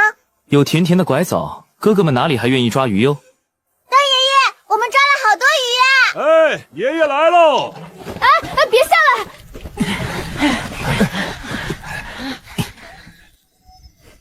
先在这里待着，等吃了饭再下地。好的，小鱼哥哥。锅里给你们留了饭，快去吃。好嘞，大叔。我先吃了啊，吃完趁新鲜把鱼处理一下。行，你先吃，吃完咱们一起弄。马上过年了，你也把胡子收拾一下呗。我不是那个意思。说得对，新年之前家中要扫扬尘，人也该扫扫。只你收拾哪行？腊月29吧，小子们也都把头发洗洗修修。赵姐姐，要刮鱼鳞吗？要，你们把鱼洗干净，鱼鳞刮下来别丢，那是能吃的。好的，赵姐姐。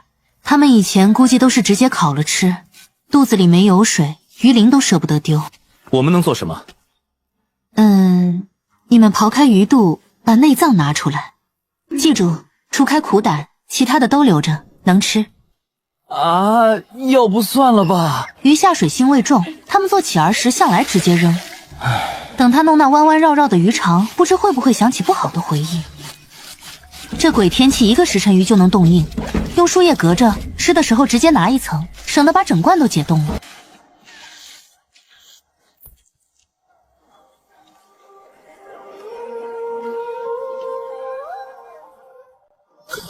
鱼肠红白相间，波浪边的鱼油看着跟熊肚子里的东西太像了，难为沈明清忍得这么辛苦。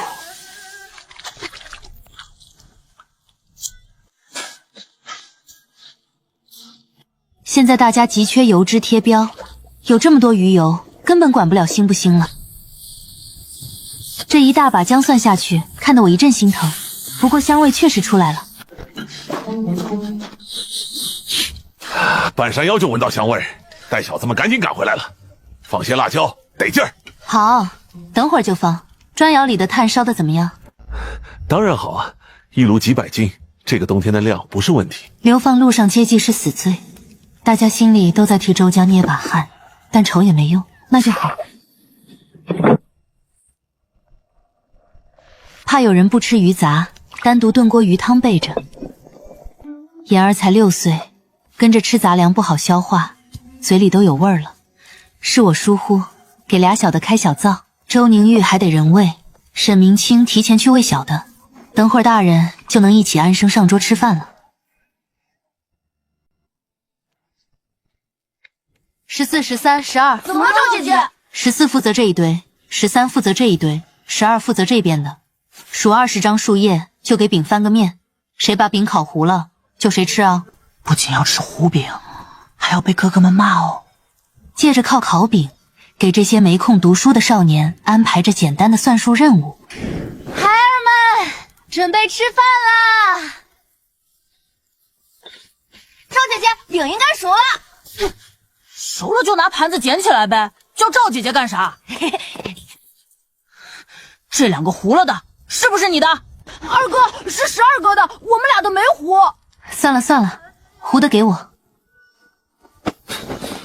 这么多孩子，又都是男孩，你能时时刻刻拴在裤腰上？你这话，大孩子教育小孩子，不过分你就别插嘴。现在你给小的长秧子，大的以后就压不住他们。再问你一遍，这2个糊了的饼是不是你烤的？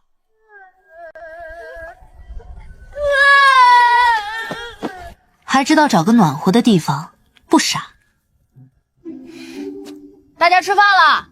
鱼杂鲜辣，鱼白细嫩，十二馋得咽口水都来不及，哪里还哭得出来？沈大哥，我错了。啊？啥错了？你做了什么事儿错了？我不知道啊。小二哥，我错了，我不该嫁祸弟弟们。知道错就好，下次就别再犯。快来吃饭吧。好了好了，糊掉的饼子已经被吃了。不是，我不是怕吃糊掉的饼子才哭的。十二哥哥，快吃吧，我娘做的鱼可好吃了。不过你要注意吐刺哦，要不你让我娘帮你把刺夹掉吧。不了。谁说好人没好报？周家这不是天都连吗？我下山去打探情况，你们在这里等我回来。我跟你一起去。那你们拿点干蘑菇、野板栗去市场卖，做做样子。我跟沈明清去周家村看看。你段叔没有很多钱，但也不至于什么都要你破费。谢谢赵姐姐。段爷爷，你路上小心哦，妍儿跟弟弟在山上等你回来。爷爷的好孩子，你也要乖乖的啊。小姨哥哥，娘说她用拐桥做糖果，你不要担心，妍儿给你留一些。好了，走吧，走吧，没事的，没了大熊，这山上应该没什么错了。如果有危险，马上躲进院子里，外面的东西都不必管，知道吧？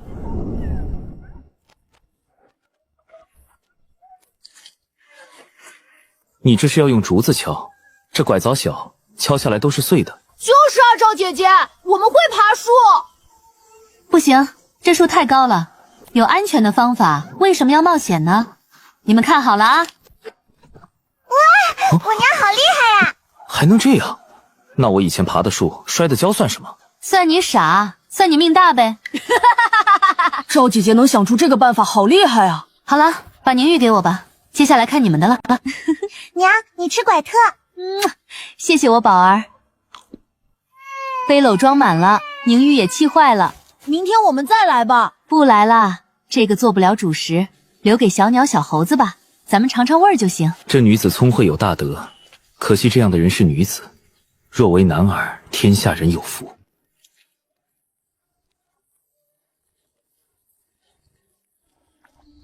哇哦，娘，弟弟要拉粑粑了。哎，娘来了。妍儿，你有没有闻到什么味道？娘，是弟的粑粑臭吧？是吗？好了，走吧。快点进院子，关上门！快进院子关门！别出来了，快点儿！别出来了！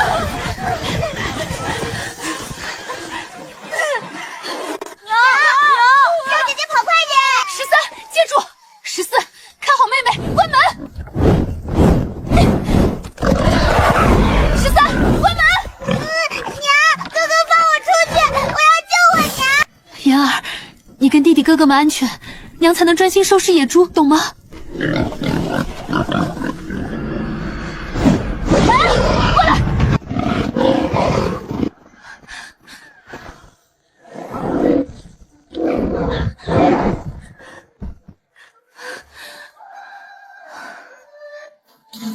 好在门是用料扎实的新门，虽然段正手艺不精，但足够厚重。沈大哥，最后这窑就不烧了吧？赵姐姐带着几个小的在山顶，我这心放不下。我这心也是跳个不停。先回去，明天早些来就是了。有声音！赵暖，妍儿，妍儿妹妹，14！沈明清，姐姐，我在这边。沈明清，妍儿他们在里，不要开门。我知道，11，你去看好妹妹弟弟，其他人跟我来。野猪皮很硬，不好攻击。你去拿绳子绑在2棵树之间，然后引诱它冲撞，绊倒它。你再坚持一下，我们去准备。你们先绑着，我先去把野猪菇引开。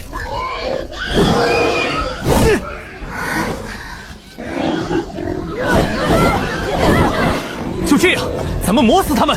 他没力气了，绊倒他。都是肉啊，别放跑了。是啊，都是肉啊。做腥味重尾的鱼熊肉都那么好吃，如果做猪肉……妍儿，没事吧？妍儿，姐姐没事，出来吧，没事了。笑啊，怎么不笑了？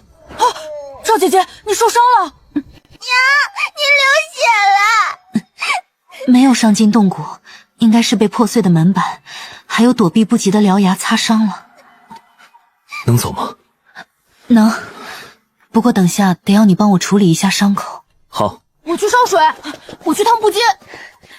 娘的好宝宝哎，别哭了，你跟弟弟没受伤，娘就觉得很值。你要是受伤了，娘痛的可就是心，医不好的那种。娘，爸。哎呦，我的乖儿子啊，都会喊娘了啊！那小猪钻是做烤乳猪的好原料，等段叔回来，我就去城里卖掉。我还说留着给孩子们补补身体呢。总不能什么都进他们肚子。你操持着这么多跟你毫无关系人的生活，不能让你把钱全都贴进来。这是野猪来过。妍儿，沈明清，赵暖。段叔，妍儿呢？赵暖呢？没事，没事，没事，都好着呢。妍儿在家。叔，赵暖受了些伤，还没起呢。你在干什么？我段叔，山顶要么不留人，要么多留人，这个规矩我以为你们都知道。段爷爷，您不要怪沈叔叔，他也是为了多烧些炭才去砖窑的。好孩子，吓死爷爷了！段爷爷以为又要失去最重要的人了呢，这心啊，快蹦出胸口来。段叔，我知道错了，您先跟妍儿玩，我去做饭。鬼精丫头，别以为爷爷不知道你装可怜，帮他解围。段爷爷，昨天晚上我娘他们杀了好多野猪哦，可惜我娘受伤了，不然又能吃到好吃的啦。以后做事要多动脑子，你们沈大哥想不到，你们应该替他想到，并且提出来。好了，去跟大家分了。谢谢师傅，这是敬灶神的糖吗？我见过别人吃，我自己没吃过哎。看到还有人卖，就给你们买了些回来，去分了吧。让你们平日调笑我跟小九被骂的凄惨，看看这是什么？这啥？祭灶神的糖果，我师傅给我买的。也是给我买的。一日为师，终生为父。别看我，我只是你们萍水相逢的沈大哥。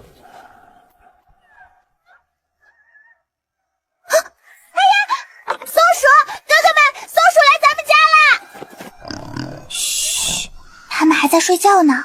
松鼠体型没这么大吧？可这个花纹看起来就是松鼠啊。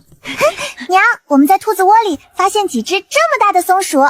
等下，是不是黄褐色条纹？娘，梗好聪明啊！是啊，赵姐姐，我也没见过那么大的松鼠，但它的毛色又像松鼠，只是没那么蓬松。赵姐姐，你怎么知道？因为那是野猪崽儿啊！你怎么起来了？哇，是野猪崽！段叔，回来啦！伤得重不重？还行，昨夜没发烧，问题不大。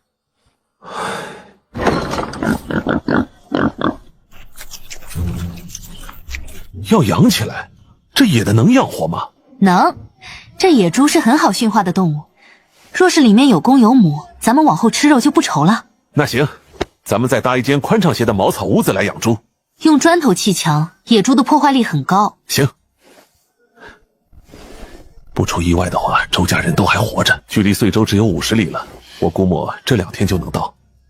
段叔，我这几天一直在想，他不吃就饿着，你过来咱们说几句话。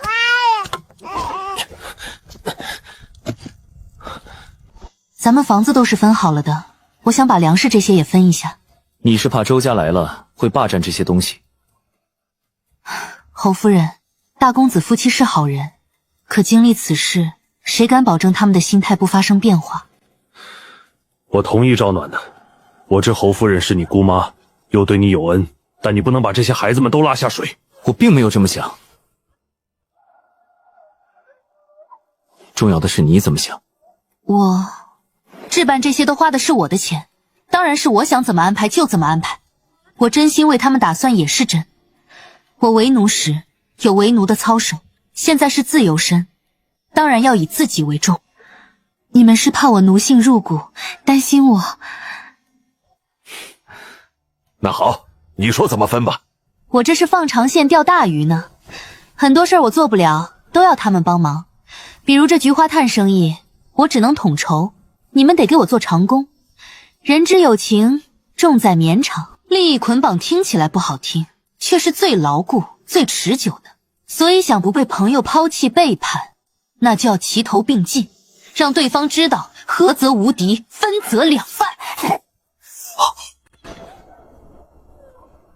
赵姐姐，你不要我们了吗？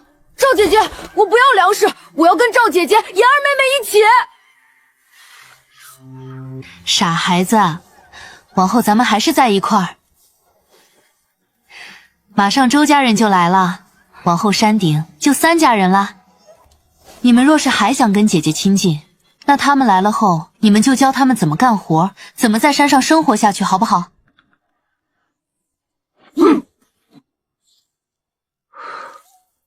最硬的那几块做成护膝、护肘，其他软活的先给几个小的做皮靴。猪肉切块，一半抹盐，一半冻上。好。娘，这个好硬啊，怎么吃？拿过来，我教你。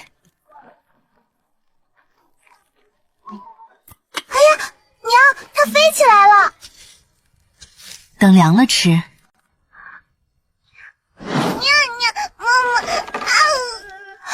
娘，嘘。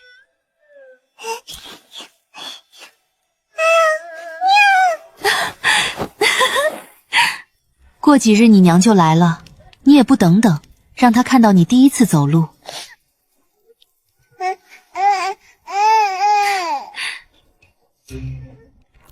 妍儿，你看看脆不脆？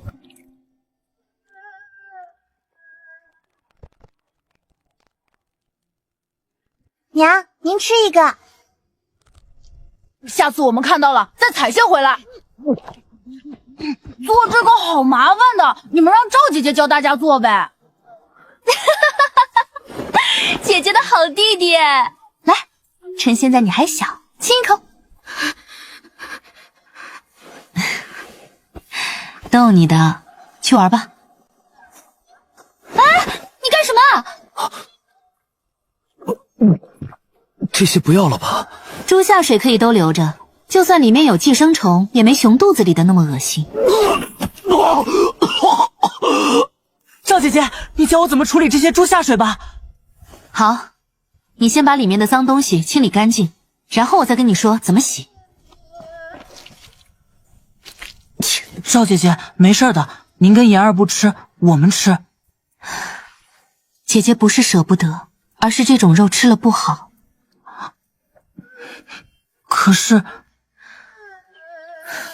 这样吧，你把这些恶肉还有胰脏单独放，姐姐教你做胰子，这样就不会浪费了。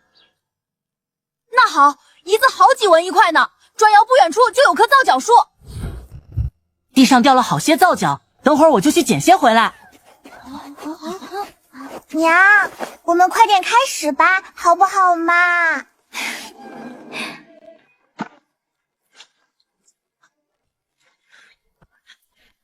？13、14，你们俩搅和草木灰水，等澄清后过滤出来。娘，我呢？你去把草药里的干金银花抓一把来，用剪刀剪碎，越碎越好。好嘞，娘。小10、11，你俩去熬皂角水，熬到浓稠啊！遵命，赵姐姐。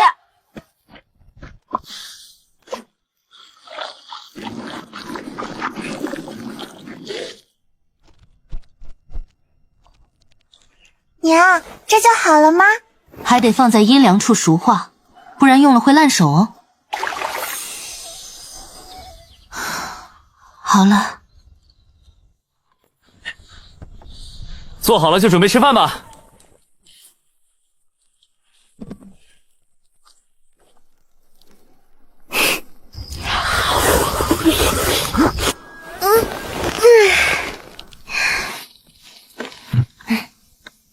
娘，您去吧。虽然我很想见到宁安，可弟弟需要人照顾啊。娘的好孩子。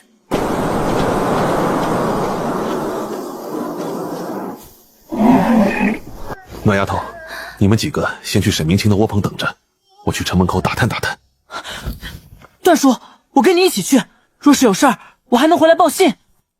小姨说的没错，你们俩一起，我带着他们俩去沈明清窝棚。那也行。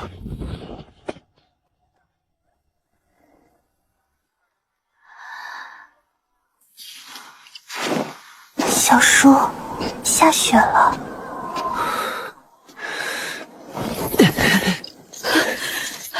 你俺再撑撑，已经能看到遂州城门了。娘，您看，遂州城到了。下雪了，你爹最讨厌下雪了。他说那日大雪是他一生耻辱。哎，我没有怪他，就是心里过不去那个坎儿。娘，这些我都知道，您就别说了，睡会儿，等您醒来咱们就到了。我撑着呢，我还没见到玉儿。要我说啊，你们周家是这个。官差大哥说笑了。没说笑，衙门里一年流放的没有7、8趟，也有4、5趟，能全勋全为走到的，也就你们周家。那得多谢二位关照。嗨，周大公子也别这么说，若是有机会再见，还请您别见怪。哪里的话，二位也是公务在身，倒是麻烦二位跑这么远送我们一趟，我周家有愧。大公子莫要这么说。段叔来了，你先去，我去告诉赵姐姐。二位官爷，老哥哥，您别让我二人难做。段叔，莫要为难二位官差。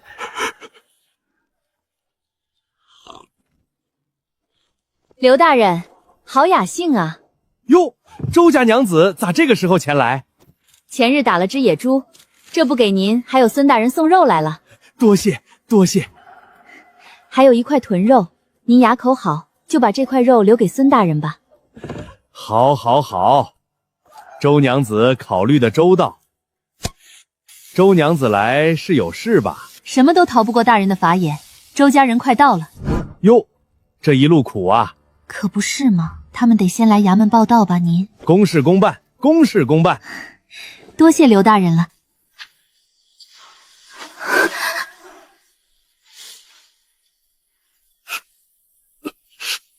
千里都走过来了，那就进来考考。来来来，刘大人是个好官，往后你们好好服劳役，他不会为难你们的。往后好好过吧。多谢大人，我俩也好回去复命。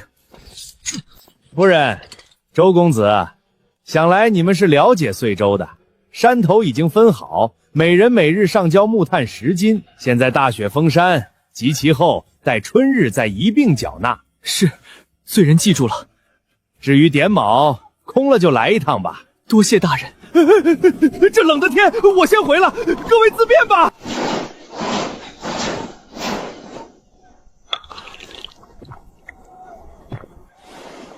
大奶奶莫想多，遂州不错，玉儿前些天都会走路了呢。你的大恩大德，我生生世世不敢忘，做牛马也要报答你。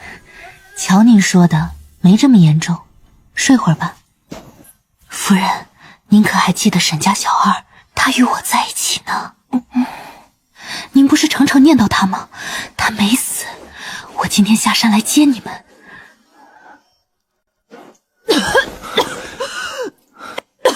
您慢点，他在山上帮我带玉儿呢。您睡一觉就能见到沈家小二跟玉儿了。您好好的，往后还得靠您带孩子呢。不然每天好几10斤炭，大公子哪里烧得出来？乃赵暖，此恩无以为报。大公子言重了。大公子，莫要强撑了，歇息吧。您看看牵骡子的是谁？段叔，真的是段叔。大公子，是我，别哭了啊，都安全了。段大哥，周青瓷能找到段正，大公子却没找到，连夫人都不知假死的沈明清。周青瓷也能联系到嫁入处处摄肘的相国孙府，这大小姐实则本事了得啊！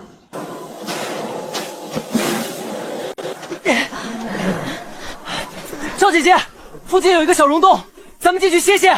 行，炭炉里面的炭都熄了，我怕他们受不住。辛苦了，等到山顶红薯萝卜豆子甘草管冲。大奶奶，是我，赵暖。大公子，您给侯夫人喂点粥水吧。哦，好。三公子如果醒了的话，就起来喝粥吧。如果没醒，等我喂完宁安就喂你。大牢里确实有衙役想对林静书图谋不轨，但他以死相逼，对方没有得手。他怨的是周文瑞在那种情况下，想的还是如何于衷。竟想不林家爹娘后神以死明念，想到他早死的妹妹被迫嫁入孙家的小姑，幸好他在路上没有一时想不开，幸好他活着到了遂州。林静茹暗暗发誓，绝不拿女儿去填这个忠君的坑。